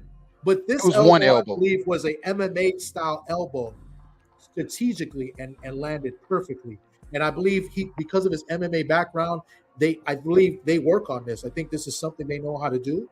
So if I was Emiliano, hopefully they watched some tape, they saw that, and they're very aware of the tactics that he may use. So nevertheless, he's still a worthy opponent. Excuse me? If you don't get caught, it ain't a crime. That's right. It ain't a crime unless you get caught. That's my damn motto. They try to overturn it. There was a couple people. There was a bunch of people all over. They went with the commission, and I guess the commissioner out there. I guess it was up in what is it, New York, Cornerstone, something like that, New York, Turning Stone, New York, and they wouldn't overturn it, but they were people that were trying to overturn that fight. So, hey, we usually don't do this, but I'm gonna bring this guy in because he's been back here chilling, and I know he's gonna give Thomas a run for his money once he starts talking. Yeah, we rented 2 mics. We got the mic in the back. You know what I mean? Go ahead. The infamous K-Rod. What's up Uh-oh. with you, champ? Hello. What's up, K-Rod? You're not sounding clear. Oh, yeah. Can you hear me? Yeah, you didn't call us. You out partying and stuff. How you outside, man? No, he out in South Africa right now, bro. He said he at the casino. You're turning Stone Casino. What is that? Oh, no. Like, I was trying to, like, help out PD to say, like, to basically give him, what the name is, what the venue of the Turning Stone Casino. Your audio's a little choppy. Yeah. K-Rod. Yeah, Oh, Turning okay. Stone Casino. Yeah, you're right. Yeah. So you can. Okay, like, I'm gonna come back out and then I'll come back in. Yeah, we got you. Okay. All right. The infamous K-Rod. He was coming to give everybody some damn smoke. I knew he was going to do it. I already knew. How you gonna give us smoke? You know what I mean, coming from South Africa. You know what I mean, But Yeah, before South K-Rod Africa comes back, heads up. let me get a couple points in, because obviously this is open mic, and I was in a little bit of a rant. I wanted to get into what the positive and the good things that are happening this weekend, but my rant is about the negativity that's been out there in these YouTube social media streets, and people are shitting on this main event. I mean, I got guys. I've heard people say that, you know, they would like Boots to win, but if he doesn't win, that he better not lose or something like that. And that just goes to show how these YouTube channels and these boxing content creators are not fans of boxing. They're fans of fighters, and they're not a fan of the sport. Because how is it that you're interested in the main event only to see the loser, and you're not interested in the winner? And I'll explain that a little bit, because that kind of doesn't make sense. It makes perfect sense to me in this social media world, where people are eager to see somebody lose to somehow discredit the winner. Mm-hmm. And that is crazy work, in my opinion. It is crazy work. They're beasting and hoping that deep down that Boots loses so they can say that he was overrated. They deep down hoping that Xander loses to say that he was overrated or he wasn't ready. You know what I'm saying? Instead of building up these fighters and congratulating both for making a big main event, especially Xander. Xander was in a position he did not have to fight Boots Ennis. He could have took another easy way out. He said, no, let me get this guy. Let me fight the best guy. Let me fight one of the best guys. Now, mind you, a lot of people will debate and say it's about the money. 1,000%, right? Well, we want to fight for the money, but we also want to fight for legacy. And what people tend to forget when they're talking about boxing, and then when they want to relate it to their favorite fighters, it's only about legacy to your favorite fighter, but not to the other people that are trying to achieve those goals as well. And to me, that's crazy work. And that's why this sounds a little bit as a rant, because it's frustrating listening to these idiots, listening to these morons that say that they're boxing fans, and they're really not. They're fans of men that box. They're not fans of the sport. And people never want to build up other fighters. You see me, I got Ofacio's logo, courtesy of the Usual Suspects, right? Because I want to build up a lot of these fighters, because I appreciate what they do in the ring. You know what I'm saying? I'm not one to tear down a fighter. Clean fighters. You know what I'm saying? But these guys are so quick to tear down other fighters. It's just ridiculous. You know what I'm saying? And it's disgusting. So I wanted to get up here and kind of give the flowers to these gentlemen, give flowers to this platform.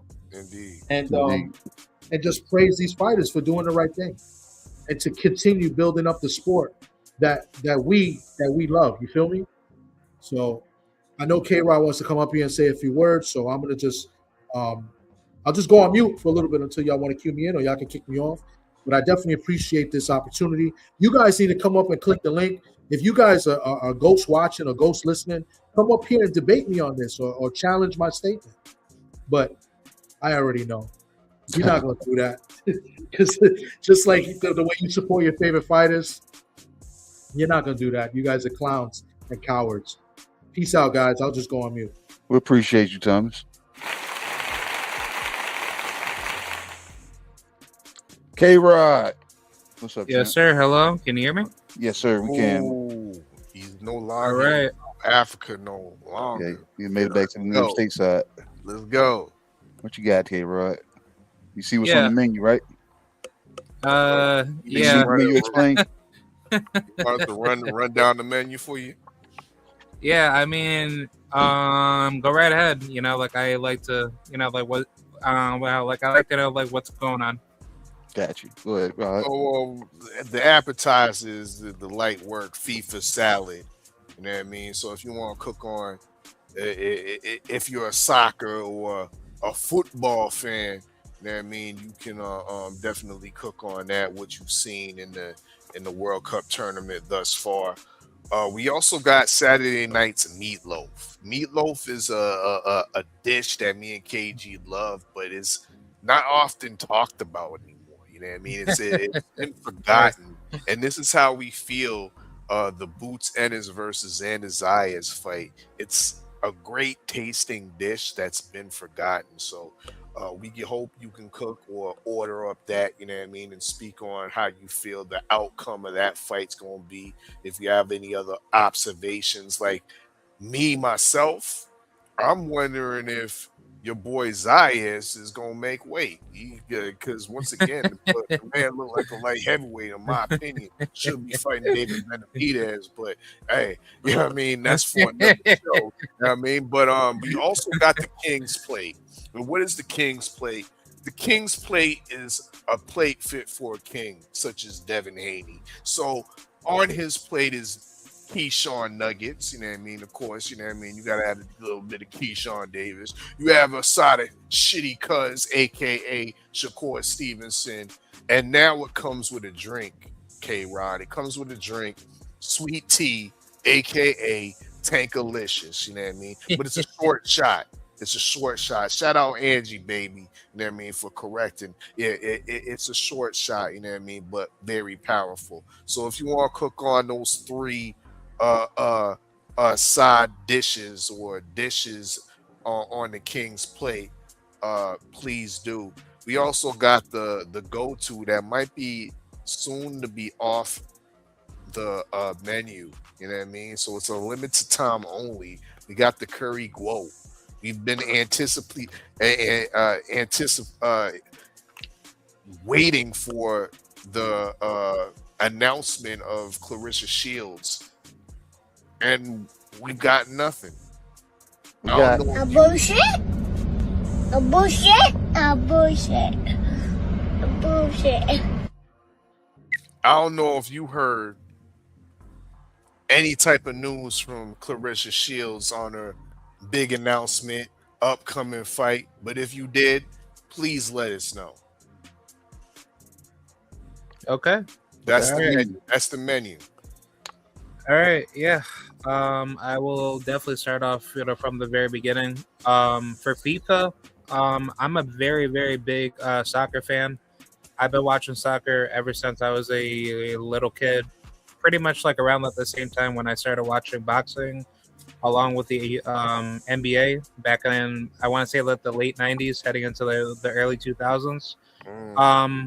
Overall, the FIFA tournament is really, like, I think this FIFA tournament is probably one of the best tournaments that I have definitely seen in quite a while. As far as my team, I like Argentina, and I also like Brazil. Shame. Bro, hold on. Shame.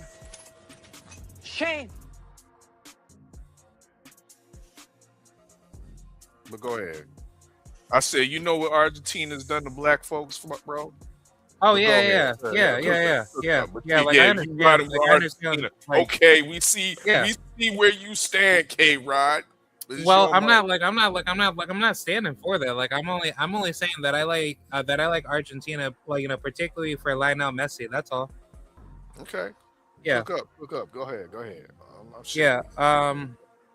But overall, the FIFA tournament is very competitive, and I've definitely liked the level of competition that has been changing up for quite a while.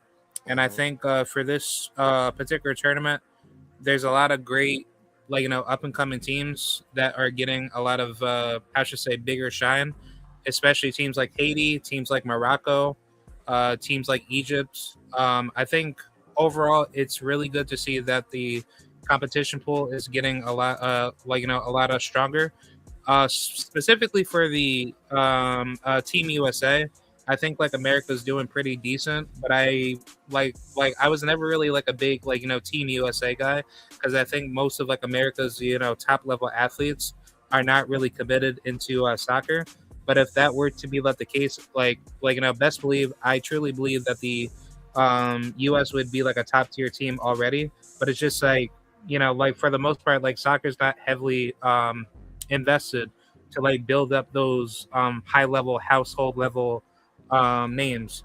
So overall for the FIFA tournament, I just think in terms of like where this tournament is at, the competition pool is really deep, and it's going to be very telling to see who's going to make it to the FIFA World Cup finals. So that's my take on that.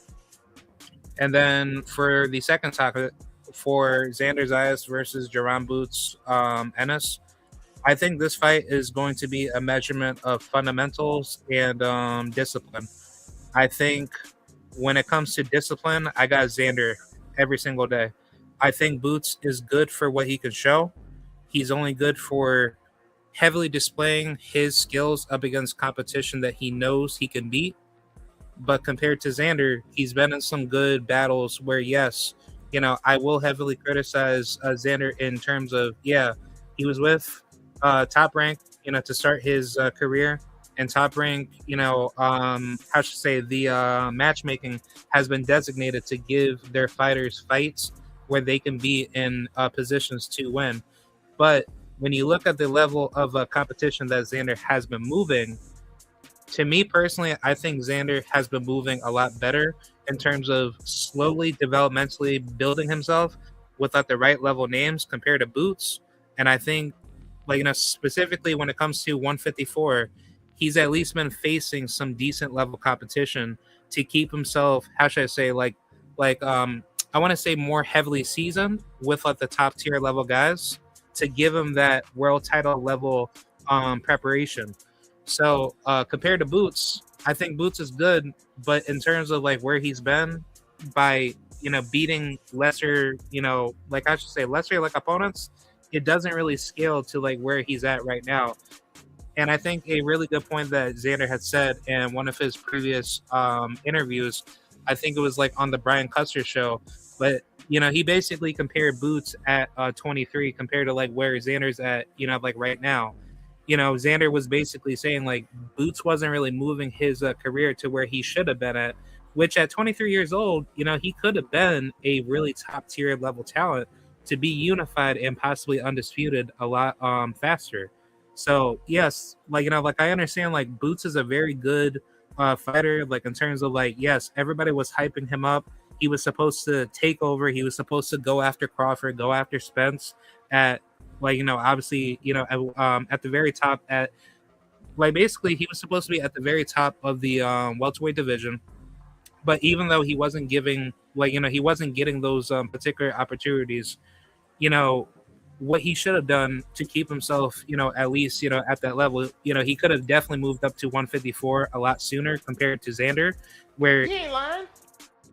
yeah. So for Xander, he was at 154 since 2021. But for Boots, what he could have done to put himself over Xander, he could have been, right in line to at least fight guys let's just say guys like Jermel Charlo, or obviously Brian Castano, or anybody at that particular time frame. He could have definitely fought all those guys. But it's just that where he's at right now, it's been a regressing period of him not putting himself in that position where he could have done all that heavy lifting to be where he's at right now. So I think, compared to Xander's actually wanting to be the best. And just to kind of give some particular timeline track record based off of where Xander was trying to go to, he was trying to fight Sebastian Fundora, where he was supposed to be the quote unquote soon to be ordered WBO mandatory for the WBO WBO title, in which Sebastian Fundora, he was supposed to defend his belt up against Terrence Crawford. But then from that point on, when Terrence Crawford decided to go fight Canelo, that's when Xander, he was supposed to fight Fundora for his belt. And then Fundora didn't want to fight him. So that's when Xander, went ahead and go fight Jorge Garcia, which, by the way, Jorge Garcia, he beat Charles Bad News Conwell, who is basically number 2 or I want to say at least number 3 in the WBO, which him and Xander were basically right there.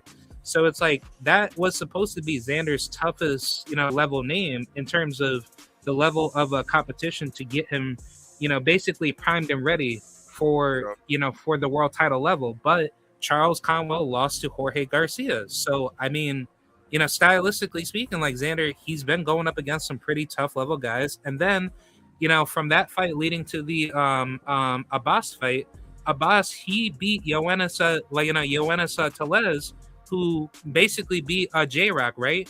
Where J-Rock, he was like a former unified world champion. So it's like that was supposed to be like another fight for Xander to be, let's just say Charles Conwell beat Jorge, and then Yoenis beat Abbas. Xander versus Charles leading to Yoenis would be really good stylistic matchups, like in terms of the technicality to give him a really good high level test.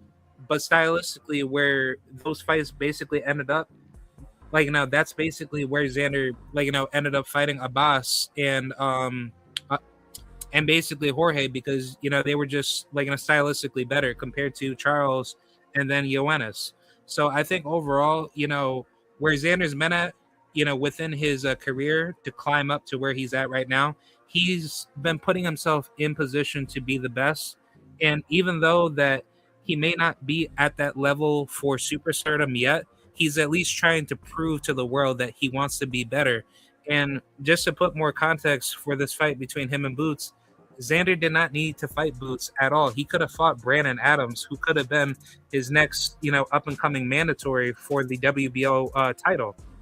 So let's just say if Xander just didn't want to fight Boots at all and he fought Brandon Adams, that fight would have been another tough, difficult test for Xander, because Brandon Adams, he's also a very good, tough, rugged veteran that had, really good fights with, I want to say Jamal Charlo. And then, he also beat Sergey Boacek twice. So, I mean, Brandon Adams, he's a really tough dude. And I mean, Xander's ass, he's proven to you that, he's at least wanting to try to be the best. So I think, overall, that the style, based off of this particular fight, is that people would like to say Boots should beat Xander because Xander looks very basic. He looks very fundamentally weaker. But I don't think so. I think Boots, he is a very flashy, that has a lot of flaws, and he does not know that yet because he hasn't put himself in there with a guy that has been through, some fire, and therefore he hasn't been pushed to his absolute particular, highest level potential. He ain't lying.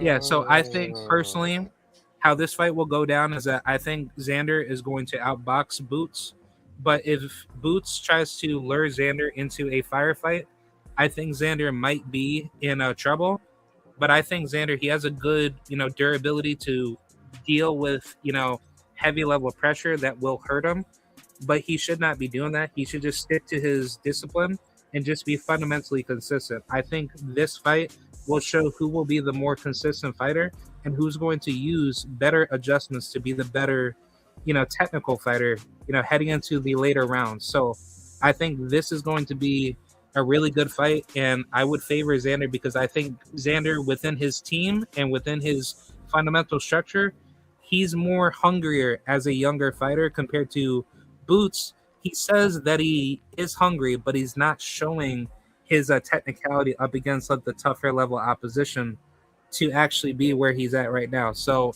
I think Xander's going to win by unanimous decision, but if this fight does end up being very close, I wouldn't mind this fight being a split decision.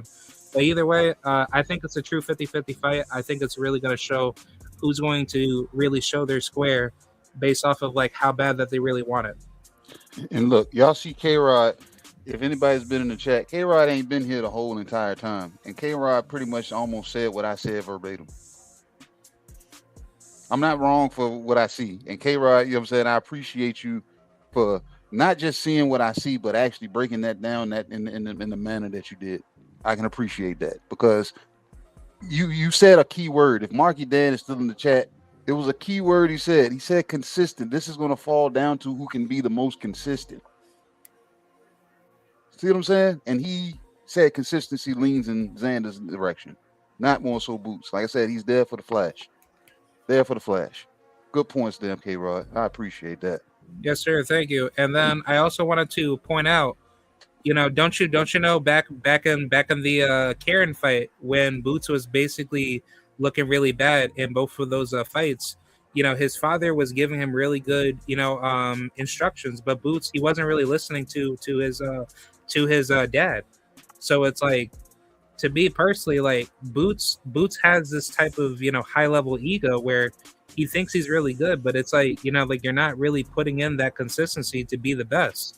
But compare that with Xander, he listens to Javier Centeno. He listens to basically all the right, you know, instructions to properly adjust and be, you know, like the best fighter that he could be. Because, you know, he's not going in there to be flashy. He's going in there to be fundamentally sound. And that's what shows his level of discipline to be where he's at, you know, like right now.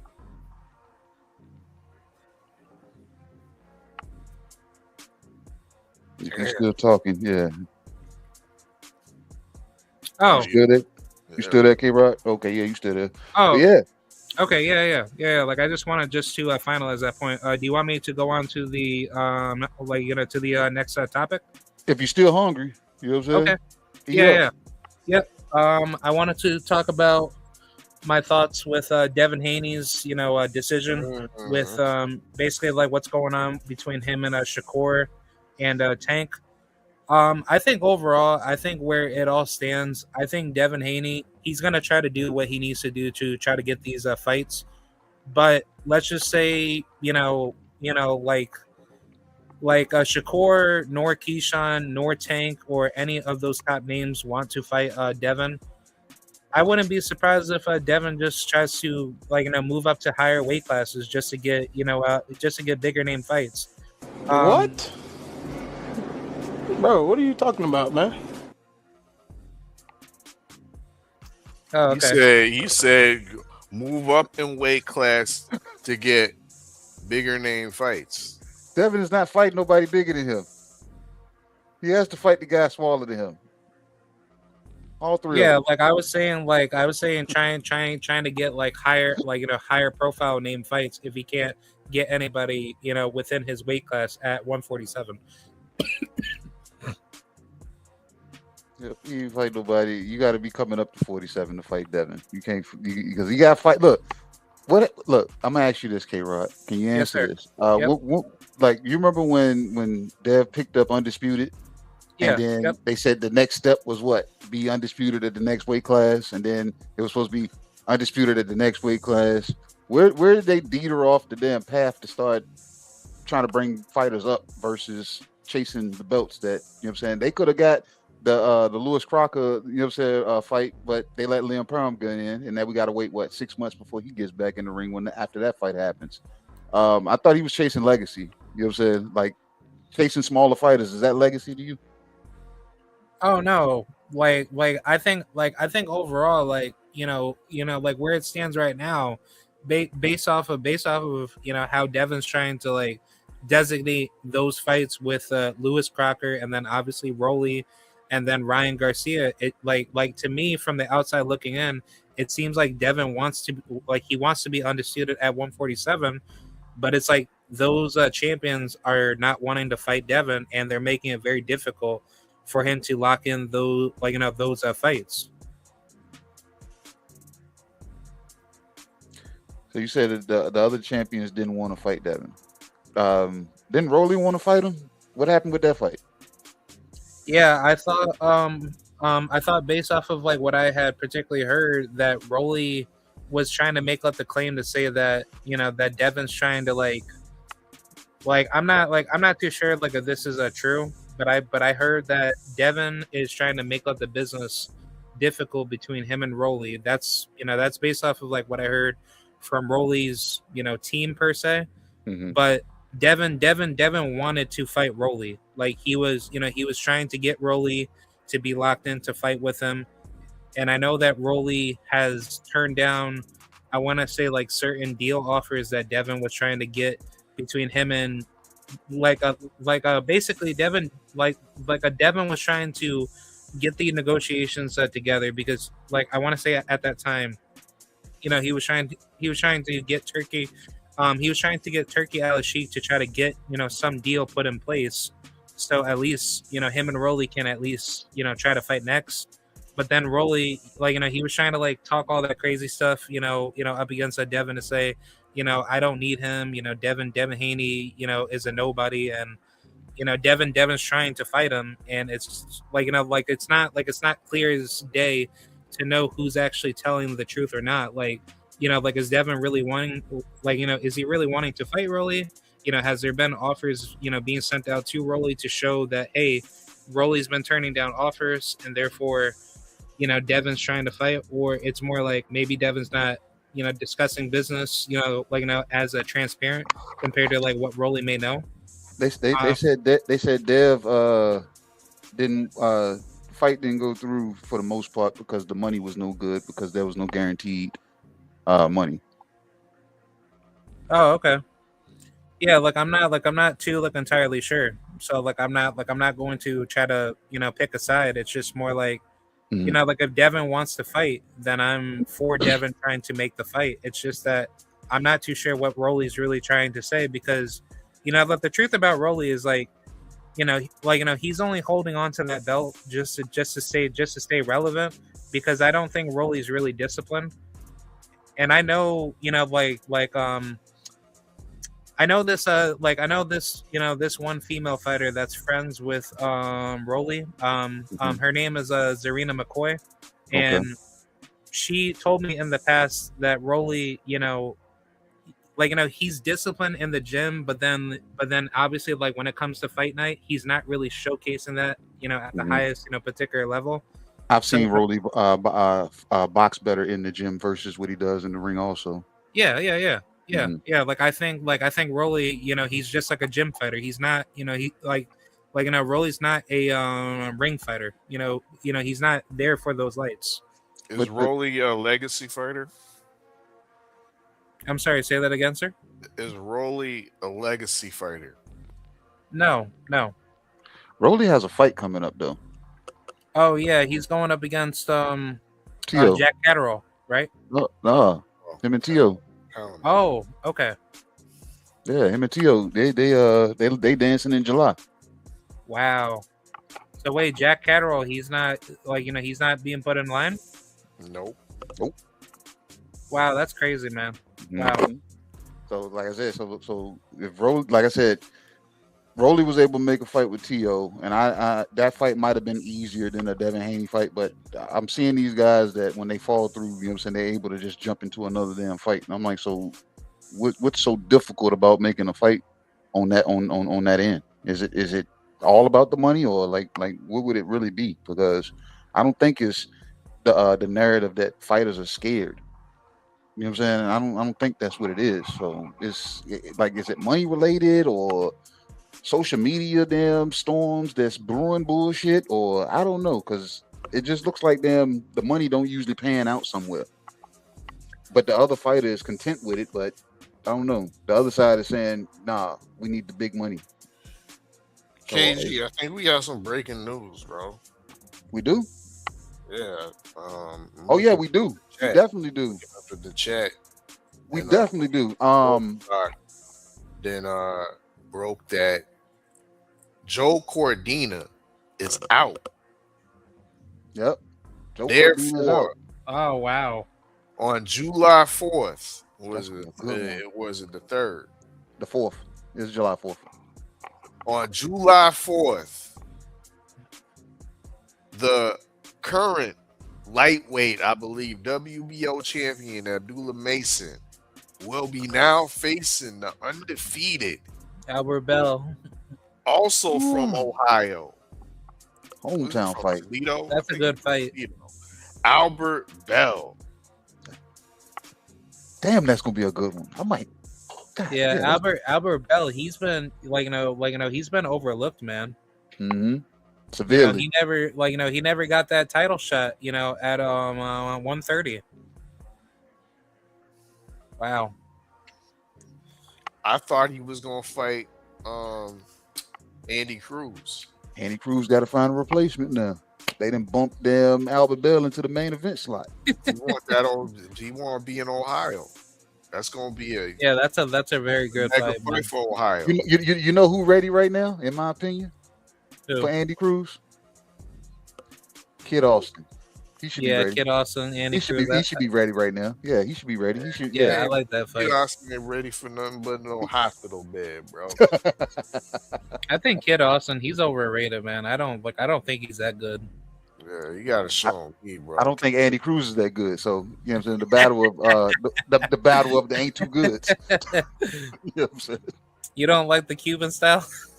That's no, not his Cuban style. Because look, K-Rod, he, in my opinion, is a Cuban style that I do appreciate, but he's not fighting to hurt or anything. It's like he's still point fighting. And he's still stuck to his amateur ways. Yeah, he's content point fighting. I'm like, bro, those punches are not keeping nobody at bay. No, a dog is gonna jump on him. You know what I'm saying? Doing that pity pat shit. Yeah, because I was gonna say, compared to Dominican or Puerto Rican trainers, they don't train those fighters like that. But compared to Cuban trainers are way too amateur heavy, where they're just trying to teach their fighters how to just keep the opponent at bay, just to use like pity patty jabs, which I don't like that. Hell no, you can't do that in the pros. You know what I'm saying? Because they still win 8-ounce gloves. Yeah, you can't do that in the pros, bro. Look, Shawa said another name. She said your boy Lucas Bowdy. Oh yeah. That could be, you know what I'm saying, a good replacement for Andy Cruz. I was gonna say I want to see Lucas Body get in the mix with Abdullah Mason, but I think Abdullah, he's probably gonna move up to like 140 probably after this fight, hopefully. When they rightfully strip Tankalicious, Body and Schofield are the next available opponents for that vacant title. I don't think Schofield got an interim or nothing like that, if I'm not mistaken. If he does, then they'll elevate him. But Body would be the next available contender for that fight. So I don't think Body is moving off that WBA square. Hell no. No Andy Cruz, because he'll get outboxed by Andy Cruz. I'm sorry. You know what I mean? I can cape for the Canadian oh so much, but he'll get outclassed by Andy Cruz. Yeah, I think Lucas Body is a good, decent fighter, but Andy Cruz is just way more fundamentally gifted.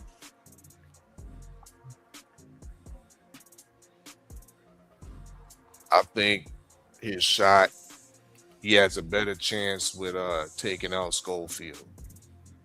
And that's what he's been lining up for. If you look at Lucas's Body's timeline on his IG, he ain't talking about no other fighters but Floyd Schofield. He wants that Schofield fight. He wants that interim championship, that championship fight against Schofield. So I'm gonna let her in. All right.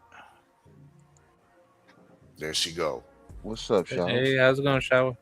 Hey, how y'all doing? You didn't have to let me in yet. I was gonna wait. I don't like making you wait. You know what I'm saying? Come on nice in, baby. You. Oh, hey, KG, like I got a question to ask you. What's up, champ?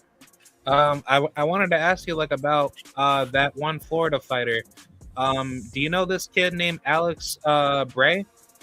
Alex Bray. No, Yeah. I gotta. Yeah, he You know fights him, at like Shawa? 154. Yeah, Bray is the guy that is trained by that same guy that it was supposed to be T.O.'s trainer for the fight against Shakur. Remember? I kept talking about him. Mm-hmm. Well, I might not have been around. I don't remember hearing about him, so I might have to check him out. What's special about him, K-Rod? Oh, like nothing really. I do know that he's an up and coming fighter. You know, at Okay. 154. What's his record so far? I think he's like 9-0 or 10-0. 10-0, I think. Okay, yeah, we might have to check him out. Young kid too. Yep, he's young. He's like 20 or 21. I believe he just fought on I think it's a Boxlab Promotions, right? Yeah, box like yeah. Yeah. Is he a puncher or a boxer? He's more of a boxer, but you know, if you have the right opportunity for him, I think he has some pretty good power to knock people out.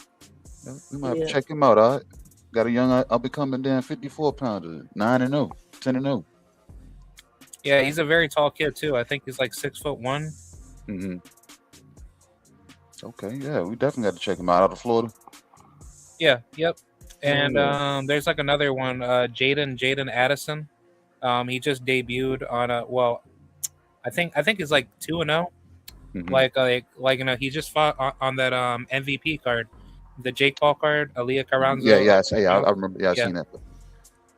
Yeah, Jaden, he's a big kid. You know, at for lightweight. You know, 6'3", right? Yeah. Yeah, Alex Gray, the boxer. I think he's like 18. He's 11-0, and he got a brother that fights too out of the same gym. I gotta remember the coach's name.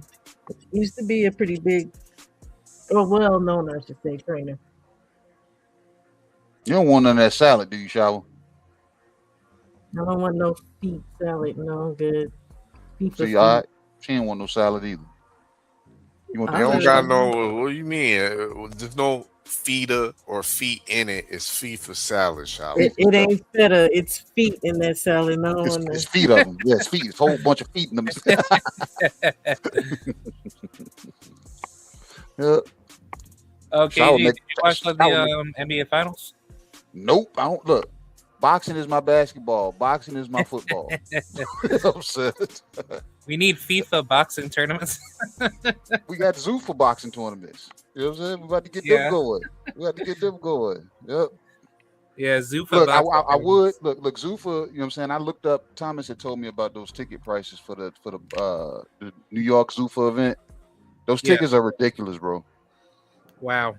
Ridiculous for no. I'm like, why? Echo Berlinga is coming off of a loss, and Black Baby Mama's a hit, KG. So they're like overpricing tickets for. Oh, them tickets are overpriced. Yeah. Wow, that's crazy. Yeah, he gonna run out with the Baby Mama song. I hope so, because look, and then Black Ass Richard, he just came off of fighting George Kambosos. Like we're supposed to pay top dollar for a guy that came off of a loss, and a guy that fought Boy George. Yeah. Bro, they bringing out Fat Joe. Man, we tired of leaning back, man. Oh. That's what happened to damn Edgar Berlinga last time. You know what I'm saying? The Fat Joe got the new shit, the victory lap, bro. Nah, bring out Remy. Maybe we talking. You trying to make Carissa mad because that one line she was like, people just can't keep my name out their damn mouth. Where's my wine at? I need my damn wine right now. They working my damn nerves right now. I don't know what their problem is. You know what I'm saying? I'm still waiting for her to clap back lyrically, and it ain't happening. She ain't gonna do that. She can't. And Pap said ain't writing nothing for her. Pap said ain't writing nothing for you. She don't want that song. She kicked her other Ghost Rider to the curb. Sidebar: Remy might be the coldest female battle rapper out there. Yep, her and Lady Luck. Yep. She ate Lady Luck though. Yeah, but Lady Luck is still nice. She nice, but Remy Ma them times, even in those times, she ate Lady Luck. Wow, no. She ate Nicki Minaj. I don't give a lot. I don't put a lot of stock in the Nicki. I don't. She still ate her up. And now Clarissa, the Curry Quote Shields, has gotten eaten up with a bar. A bar. I'm about $1. What the fuck is 50 cents? That's what she Type said. bar. Yeah. Yeah, Clarissa has decent music, but I don't think she needs to be doing, like the rapping. There ain't nothing decent. What are we talking about here, right? Shower. You have to get the time out for that. Did you were you able to check out Win Records? Because they're now Win Records Network, and they're now a network that showcases boxing. I believe you can. Their cards are now showcased live on the Win Network's website, where we're able to see or visit Win Records. No, this is the first I'm hearing about them. I heard about the network part coming. I didn't hear that it actually came to fruition, and I definitely didn't hear that they're trying to get into boxing. Is that going to be in association with Salita? I believe so. Makes sense. I believe so. So you see how the GOAT's been signing a bunch of fighters. Absolutely. Yeah. Well, they She signed your boy. She signed your boy, Shower. Who's her boy? I don't know. Well, I know he's a suspect boy. Box boy Troy. Oh yeah, that ain't my boy, man. That's y'all boy. I don't like men who put their hands where they don't belong. Hey man, we talking boxing over here. Yeah, okay. I'm just Yeah, saying. ain't no that's the Transformer, KG. But no, what happened with Troy Adley? We'll talk about it off camera. Yeah. Since you brought it up, I like to cook on some of that sour goat that y'all should have threw out 2 weeks ago. Damn, she said we should have thrown it out. Yeah. We put it in the deep freezer. We put it in the Ziploc bag. It didn't save it. That shit, it was already rancid. I told our fella to get the freezer bags. Look, I told him to get the freezer bags. He got the regular bags and then try to put it in the freezer. Hold up. I missed that. What she say? Sauerkraut? It was already rancid when y'all threw it. It was rancid. Yeah. But I told, look, our fella didn't get the freezer bags. I said, bro, make sure you get freezer. But he got regular bags. He said, bro, we still gonna put it in the freezer. I was like, all right. That's why I didn't take. That's why it's no good now. It wouldn't have mattered. It was bad before it went in the bags. It was bad. Damn, man. No compliments to the chef. Our fella cooked that up, man. It was good 2 weeks ago. With a lot of heart. But no, it wasn't, because I just don't like the goat. I don't like goat meat.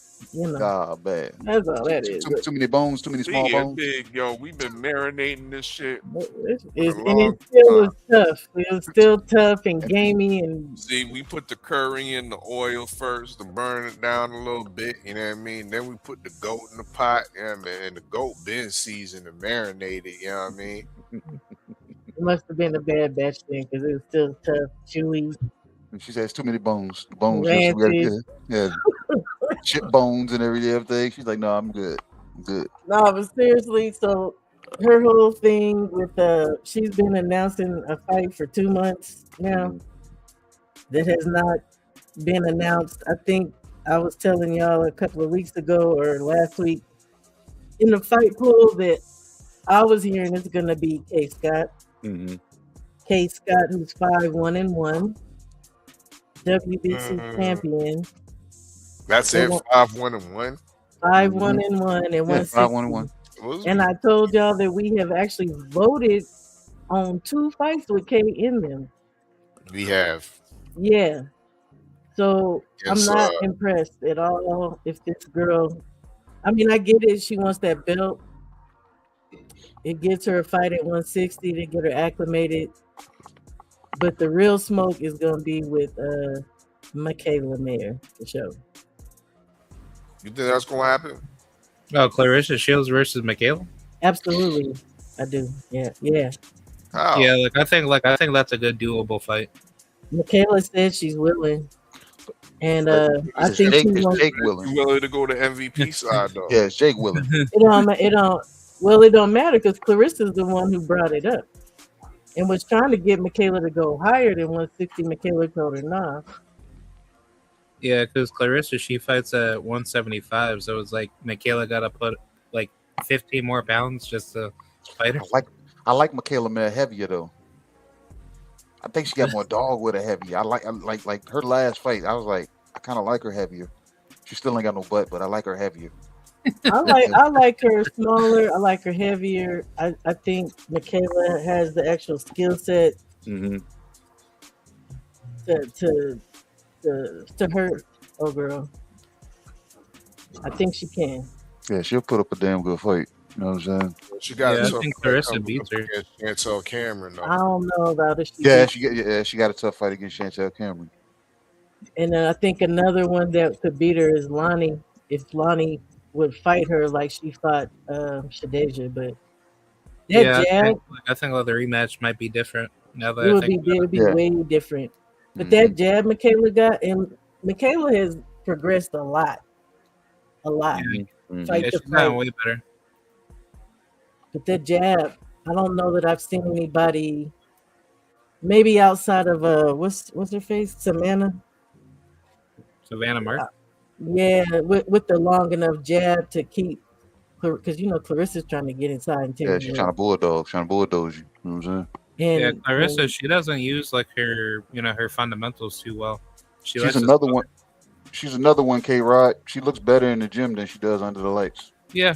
Like I definitely agree because anytime that she says that that she's super tough, she be sparring guys in the gym.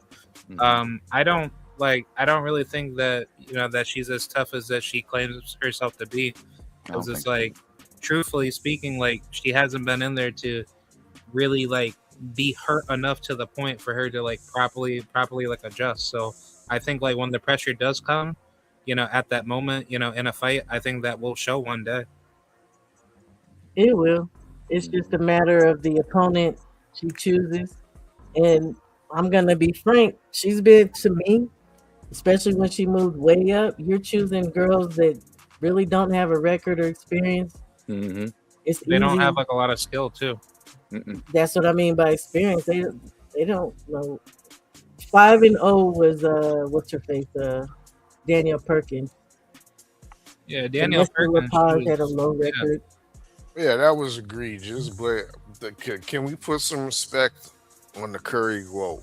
I mean, please put some respect because we often forget she watched Savannah Marshall, one of the biggest female punchers in modern female boxing. Okay, she also watched her other nemesis that we watched and retired, Shawa. Washed and retired. The German girl, what's her name? Shit, now her name, Christina Hammer. Christina Hammer. Yep, she beat Femke too. But what is your point, sir? As of late, this is what have you done for me lately? Lately, she got that work with Franchon Cruz. Washed her for a second time. Gave her another. But who puts that much stock into Franchon? Do you? Exactly. I know I don't. Look, Christina Hammer fight was in 2019, sir. 2019 was Christina Hammer. Was Franchon Cruz not a former unified champion? Okay, but we could ask what has she done for me lately because she lost her last fight arguably before Carissa. Like, against that Mexican girl. The Mexican girl actually beat Franchon's boots, and that's what I'm saying. We don't want to play this game. Carissa can say that she got the paper, and I give her respect for that. But she needs to fight some viable opponents. So it's good she's moving down so she can show improved. Because the better women are down at these lower levels. And I told y'all that before. And y'all were telling me these women need to move up for her because she needs to go. Okay, not you, KG, but a lot of people were telling me The only one that sound like probably come from Texas and the name 503. He ain't the only one. He ain't the only one, but yeah, he's one of them. Why about you speak about that? You can pop it back here. I'm like, see what you done did. And real talk, if Shadeja recovers and she's healthy and comes back, that is still a viable fight. Yeah, that's still like a good fight. I still want to see that fight. But if you ask Clarissa, she probably don't think so because she on that BS. Yeah, she got knocked out. She's not on my level type of crap. Yeah, but we already know as real fans what happens in one fight is definitely not gonna happen necessarily in the next. And Clarissa should know that too. And I think Shadeja, I think Shadeja will manage her weight a little bit better this go round. You know what I'm saying, when she comes back. So, yeah, like, is she doing okay? Work on her defense. Good lord. Well, I'm just saying, look, even you know what I'm saying, not even working on the defense, the fact that, you know what I'm saying, she managed that weight a little bit better, she'll be able to take, you know what I'm saying, whatever punches and not be, you know what I'm saying, knocked out of her. Getting hit clean in the face. She don't. But her being depleted showed that, Yep. So. I agree. Well, that's what I think of the Rancid Goat fighting this girl, Kate Scott. Kate is a Salida fighter, and there's nothing impressive about her.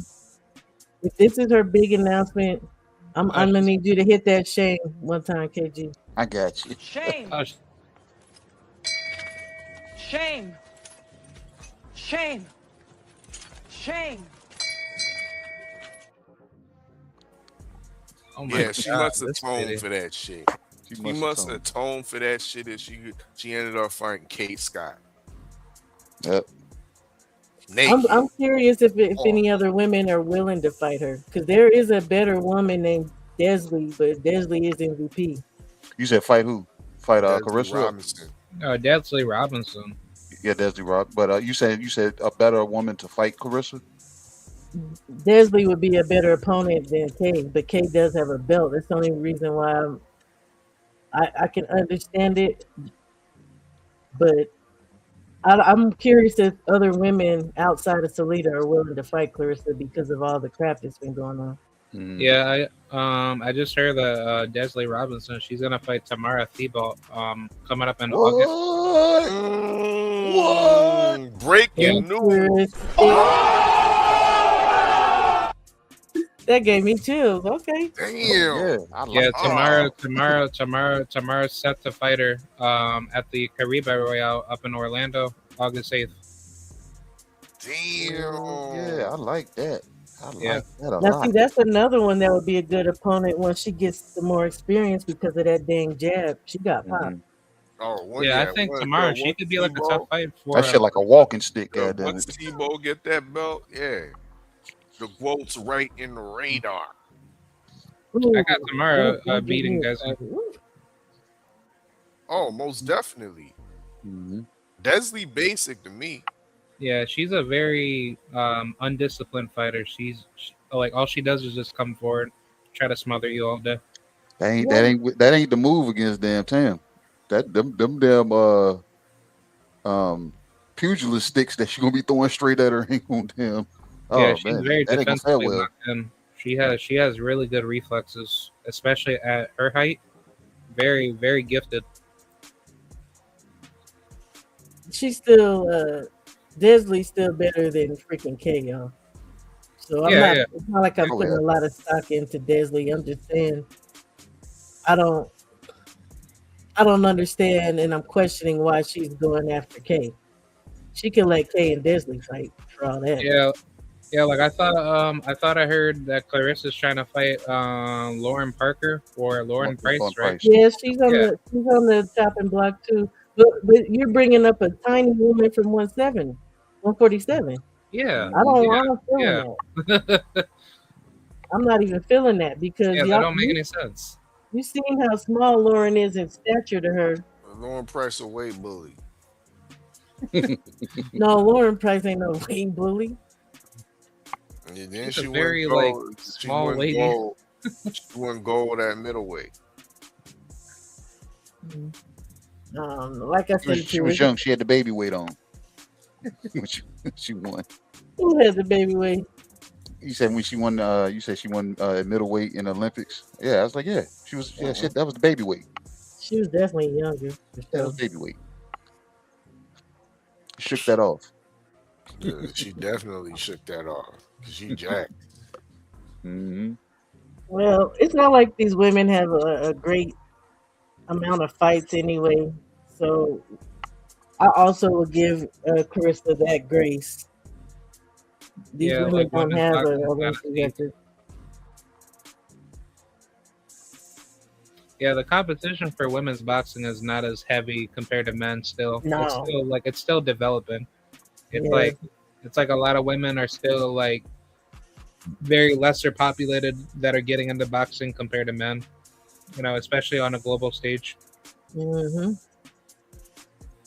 Yeah, because it's just kind of crazy. Because it's like, you know, I was kind of like complaining like about the, you know, like the female YouTube influencers that are getting into boxing, like, you know, like females like Julie Polka and all these weird girls that are trying to like get into boxing, and I'm just like, dude, like you can't be doing that, especially like you know, at least like past your 20s or heading into like your early 20s, like you got to be like, you know, getting into boxing like a lot younger than that.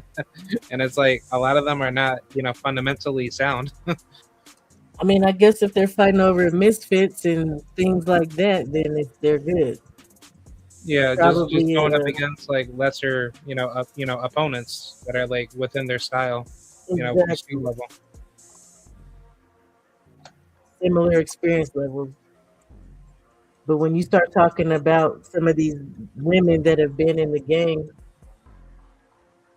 I guess Yeah, you could that say are, like 10 or more fights, and nah.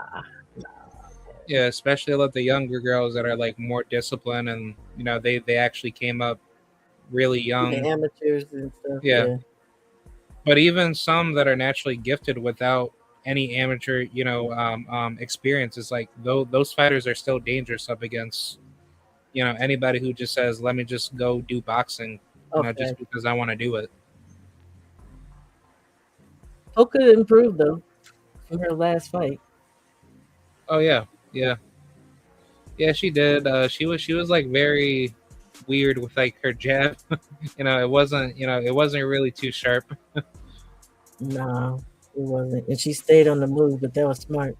Yeah, she was fighting off of like her back foot, but it wasn't Yeah. like, yeah, it wasn't like the greatest. And I mean, if she got hit really clean up against like a way better fighter, she definitely would have been knocked out.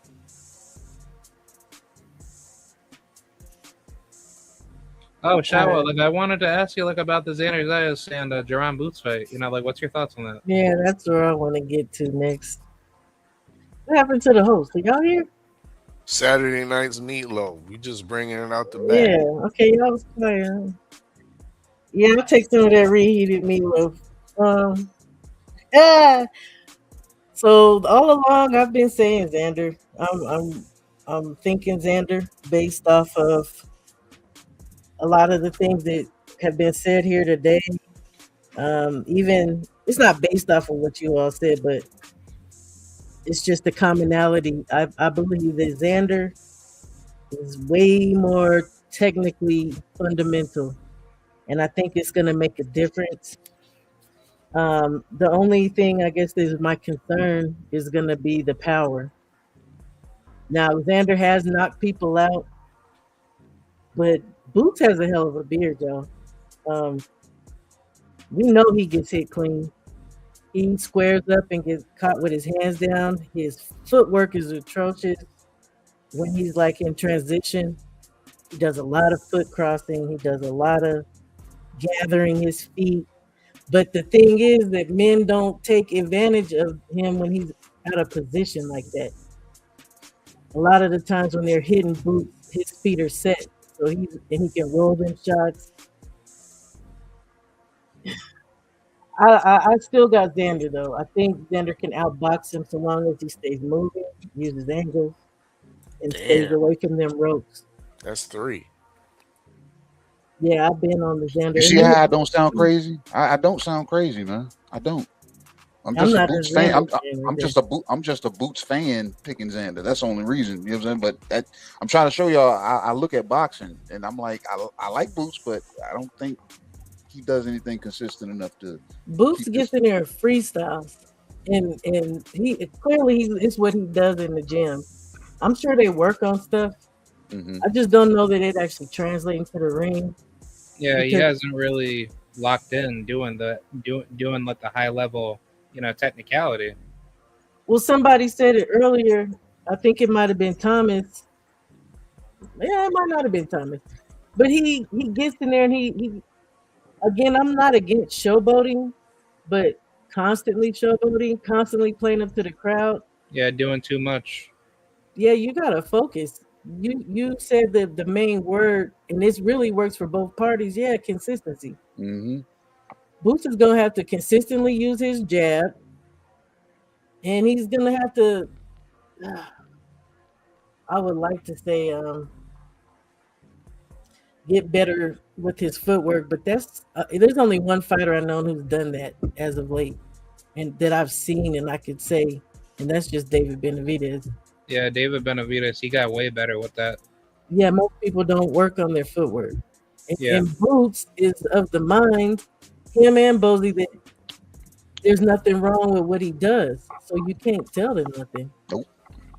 Yeah, so it's like he's not even seeing his deficiencies, and he's doing that up against guys that he's stylistically beating easily, and he's not going up against like an opponent that can like figure that out, and then they're realizing, oh wait, like why are we getting exposed when we know that that's like a major flaw that we're not even correcting. Right. And okay, when you look at the two Karen fights, right? The first fight, Karen used a lot of lateral movement. Yeah. Right? Second fight, Karen stood in the pocket. I think with Xander, you're gonna have a mix. Yeah, he's definitely gonna stay moving because he does that. He's also good at clinching, when at the right time. Yeah. Yep. Xander is also good for going to the body. And I don't know that I could say I've seen a lot of guys doing that with Boots either. Yeah, Xander knows how to move with his body shots too. Yes. He's very good cunning at doubling up on to them. set you up, with those traps. And even when he went up against some guys that are just heavy known brawler punchers, like I'll use the Roberto Valenzuela fight. He's that heavy puncher Mexican. That was like really known for like knocking people out. But even in that fight, Xander used his boxing ability very smart to like show you no matter how much power that you have, he basically methodically breaks you down while he's boxing very smart, and he makes those like adjustments very quick. Like he doesn't stick to one gear.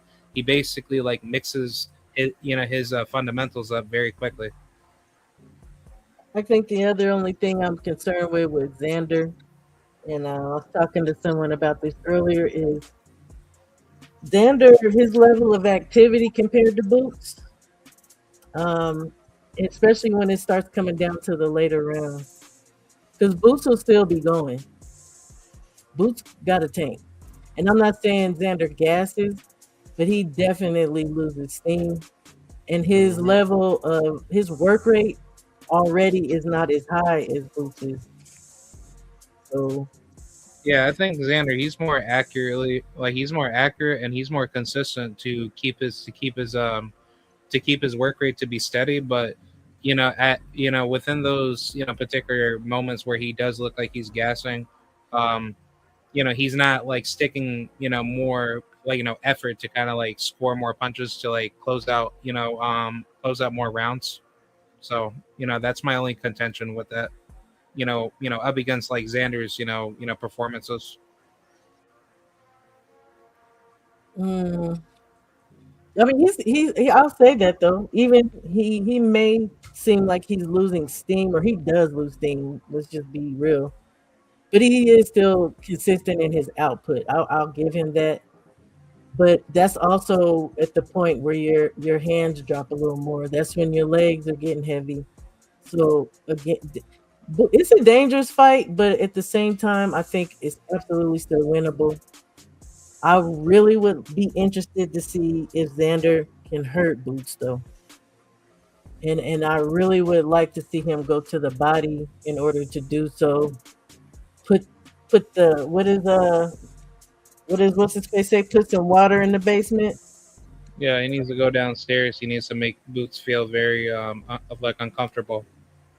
early and often. Yeah, because Yeah. like once he starts doing that and Geronimo shows you, his deficiencies, I think it's game over from that point on. I think so too. That's another thing. I almost, y'all, it's crazy. I almost want to say his footwork, and I'm talking about Xander. It's like really, really damn good. Like really precise, good pivots, good spacing. Like again, he does not make the mistakes of crossing his feet and gathering his feet. His footwork is like it's damn good.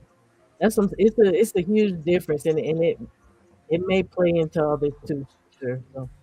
It's called salsa, merengue, and pachacha. Is that what it is? That's what I thought it was called hard work in that gym and being diligent about. Nah, it's called going to Latin night and moving your hips.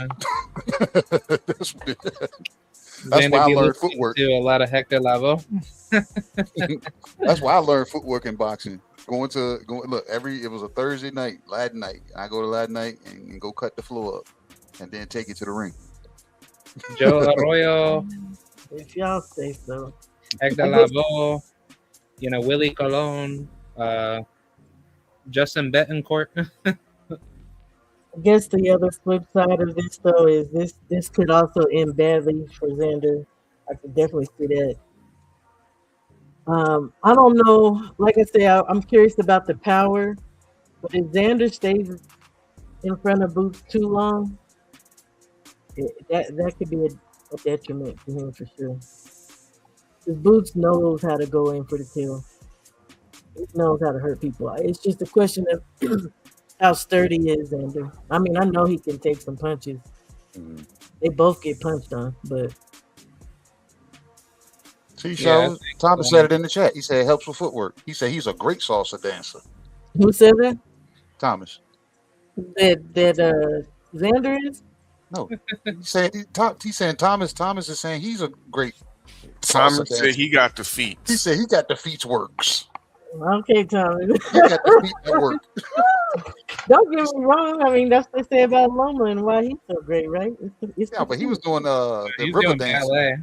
Yeah, he was doing ballet and river it's dancing. the feet. It's the feet. Doing European ballet. Him and the Uzi, yeah.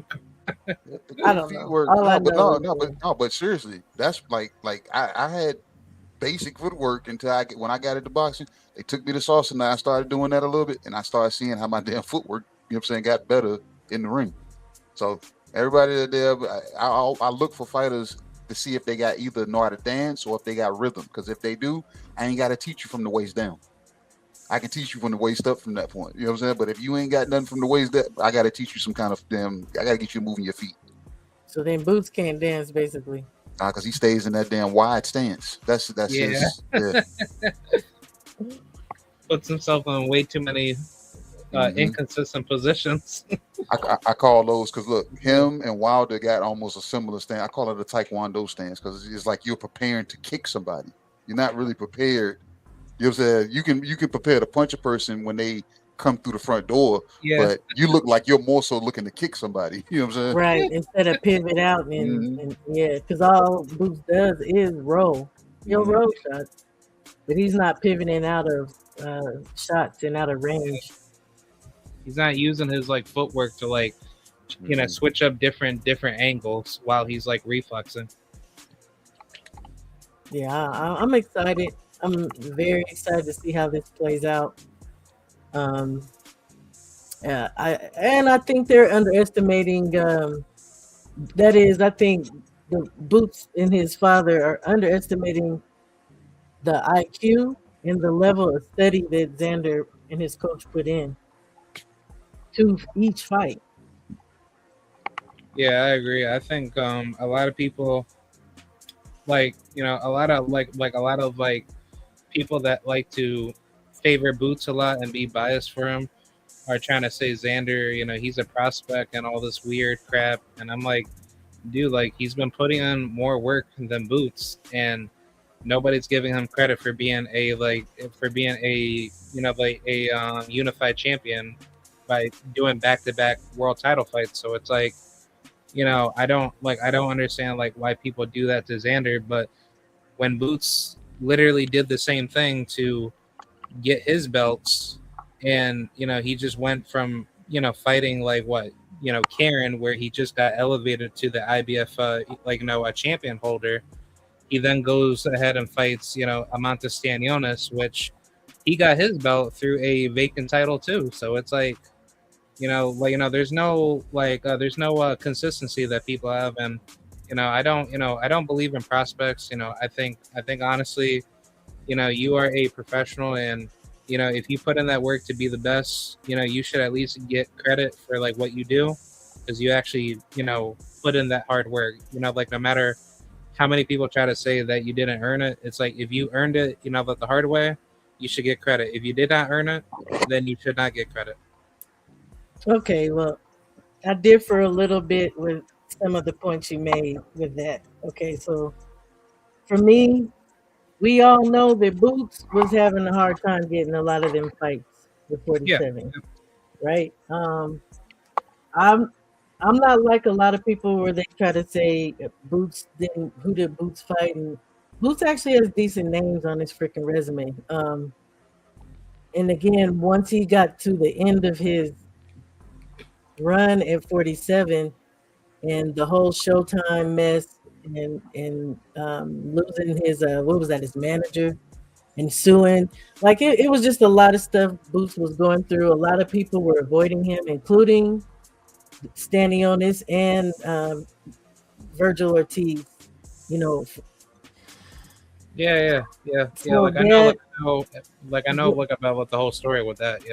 Yeah. So, but with Xander, I give him credit, but for me, I don't know that I feel like his opponents were so much better than what who Boots actually fought, I should say, right? And for me, I do have respect for Xander because when Boots got up there, Xander was saying, I'm gonna give him grace. I'm gonna give him 2 fights so he can acclimate it. And he's like, I want to fight Boots for sure. The only thing is Boots only fought Lima, and Xander's probably ready to hit 60 for sure, Yeah, he because they definitely needs said to move it. up. Right. They said that he had a hard time making weight for a boss fight, right? And that he's looking to move up. So I give him credit for sure, and for giving Boots this opportunity. But at the same time, it's not the 2 fights you was gonna give grace for. You know what I mean? I think he's just trying to get it in before he goes. But at the same time, I don't think he's afraid of Boots for sure. I think he does think he's better than Boots. Yeah, I think he's trying to, be the greatest, fighter that that he can be. For sure, I do. I know he believes that without a doubt. Yeah, I think Xander, he's an old school fighter. He's not trying to like move a certain type of way to pick and choose his opponents and try to duck, any Right. competition. I think honestly, this is gonna show where he's gonna be, whether he wins or whether he loses. And I think honestly, he's going to be more motivated than ever because not many other fighters, do that. I think honestly, when you compare to fighters from the old time past, like Sugar Ray Robinson era, a lot of those Black Murderers Row fighters, even especially fighters that were Hispanic or anybody within that particular ethnicity group, they were still wanting to be the best, and they still took on challenges to try to fight whoever was to be there. So I think for Xander, if he continues on that path to set the standard and be the best that he can be, then all credit to him, because guess what? That's what any sport should be, whether you win, whether you lose, or whether you draw. And I think, within this generation, everybody's too fixated on just getting wins. And I think without losing. yeah. So I say it all the time. like personally for me, I used to wrestle back in high school, and I never thought about wanting to stay undefeated. I thought about being better. But when I got in there and I went up against former state champions and going up against national level talent, especially back in high school, I was doing very good. So it's like, I never cared who beat me. I just cared about just being better every single day. Well, I say it all the time, so I agree. Yeah. Win, lose, or draw, these people need to keep fighting each other. Hold on. We got a super chat. Big up, Big Dog Willie. Big Dog Willie. Ooh, big dog. Hey, folks. I wanted them, salute y'all, Shawa and K-Rod, because we came here speaking on how good Meatloaf is and how it should be recognized a lot more. And you guys came in here and did just that. You know what I'm saying? Because like the whole build up for the last couple of weeks, or even the the rollout for this fight, nobody's been really talking about it. You know what I'm saying? And that's what the chef meant by putting Meatloaf on the menu, because it's something that needed to be talked about. And I think you guys, have hit just about every corner based off of, how you guys see the breakdown of this fight, who they fought, why this fight is happening. You know what I'm saying? And I want anybody that's listening to pay attention to that, because we ain't got to be tea sipping and gossiping all the damn time. You know what I'm saying? Or never, but you get what I'm saying. So we were able to actually talk about the fight that's at hand, not something that has not been signed, not something that's fantasy or something that's speculatory. So I still want to get Yeah, that. most definitely. I appreciate it. I was really excited for this fight, and I think this is gonna be a really good, fun fight for both fan bases, and it's gonna bring a lot of people together. So, I'm excited for it because I'm proud of both of these guys. This is what I like. Yeah. But with that said, folks, you guys done stay here long enough that the damn last call light then came on, and y'all done seen these ugly faces that y'all got to take home. So, So I just need to go live on my own so I can finish get my stuff off. Gotcha. Thanks for having me up here, yo. hey, Shaw, you already know what it is. Yes, sir. Thank you for having me on. Yeah, you too, K-Rod. You know what I'm saying? I'm surprised you. I'm glad you happened to make it over to a usual suspect platform. So I appreciate that. Yes, sir. I like to come back. Oh yeah, most definitely. Yeah. Anytime you see this open mic or any show related to the US6 Sports and Entertainment Hub or US6, usual suspects, in general. But as far as here, bro, it's Tales from the B side. Open conversations with KG and the US6 Sports and Entertainment Hub open mic, where the lounge is open, the drinks are free, but the food will cost you. Yes, sir. Yep. So everybody, I appreciate the two of y'all. The mic was only rented.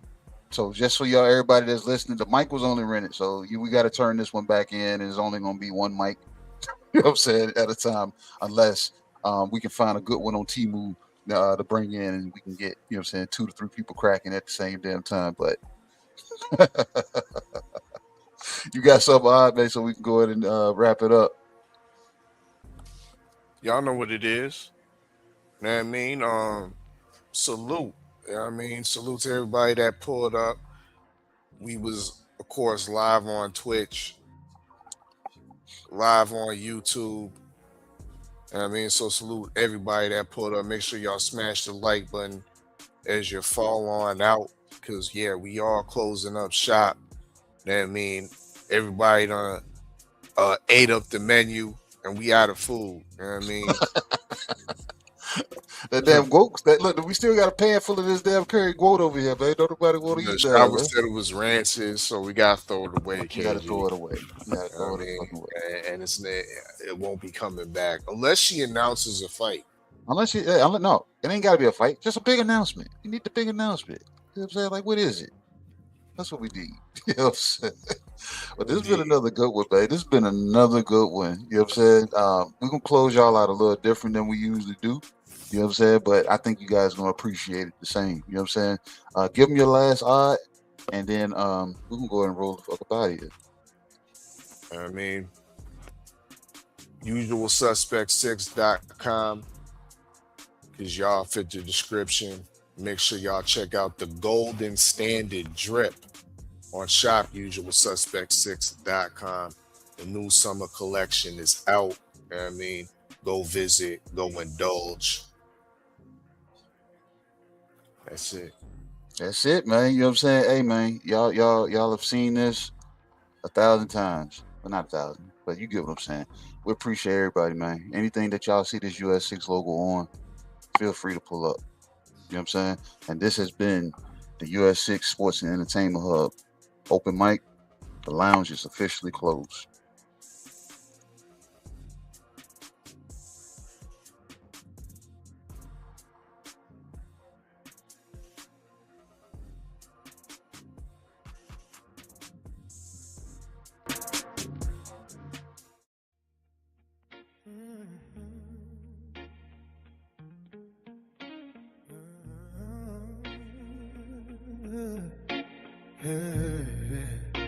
Yeah. The good Dr. KG, white coat over all black. Prescription for the truth, they allergic to the contact. Cadillac, red beltway, smoke in a dialogue. Chrome voice, street sermon, drag sparks through the catalog. Odd fella, aka Dana Black. Calm mind in the madness, turn the circus to a classic. Make the chaos look practice. Stay ready, mag, what go down with the room still.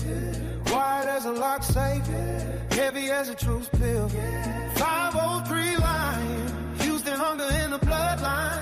One clip, crack the code, now the timeline doing drug lines. US6, 5 finger fold, now the fifth speak fluent. Make pain sound rich, turn pressure into movement. Boxing full of false gods, selling dreams to believers. We pull facts from the mud, wash the dirt off the receipts up. They tried to box us in, starving for attention. Now we move off grid, that's US6 comprehension.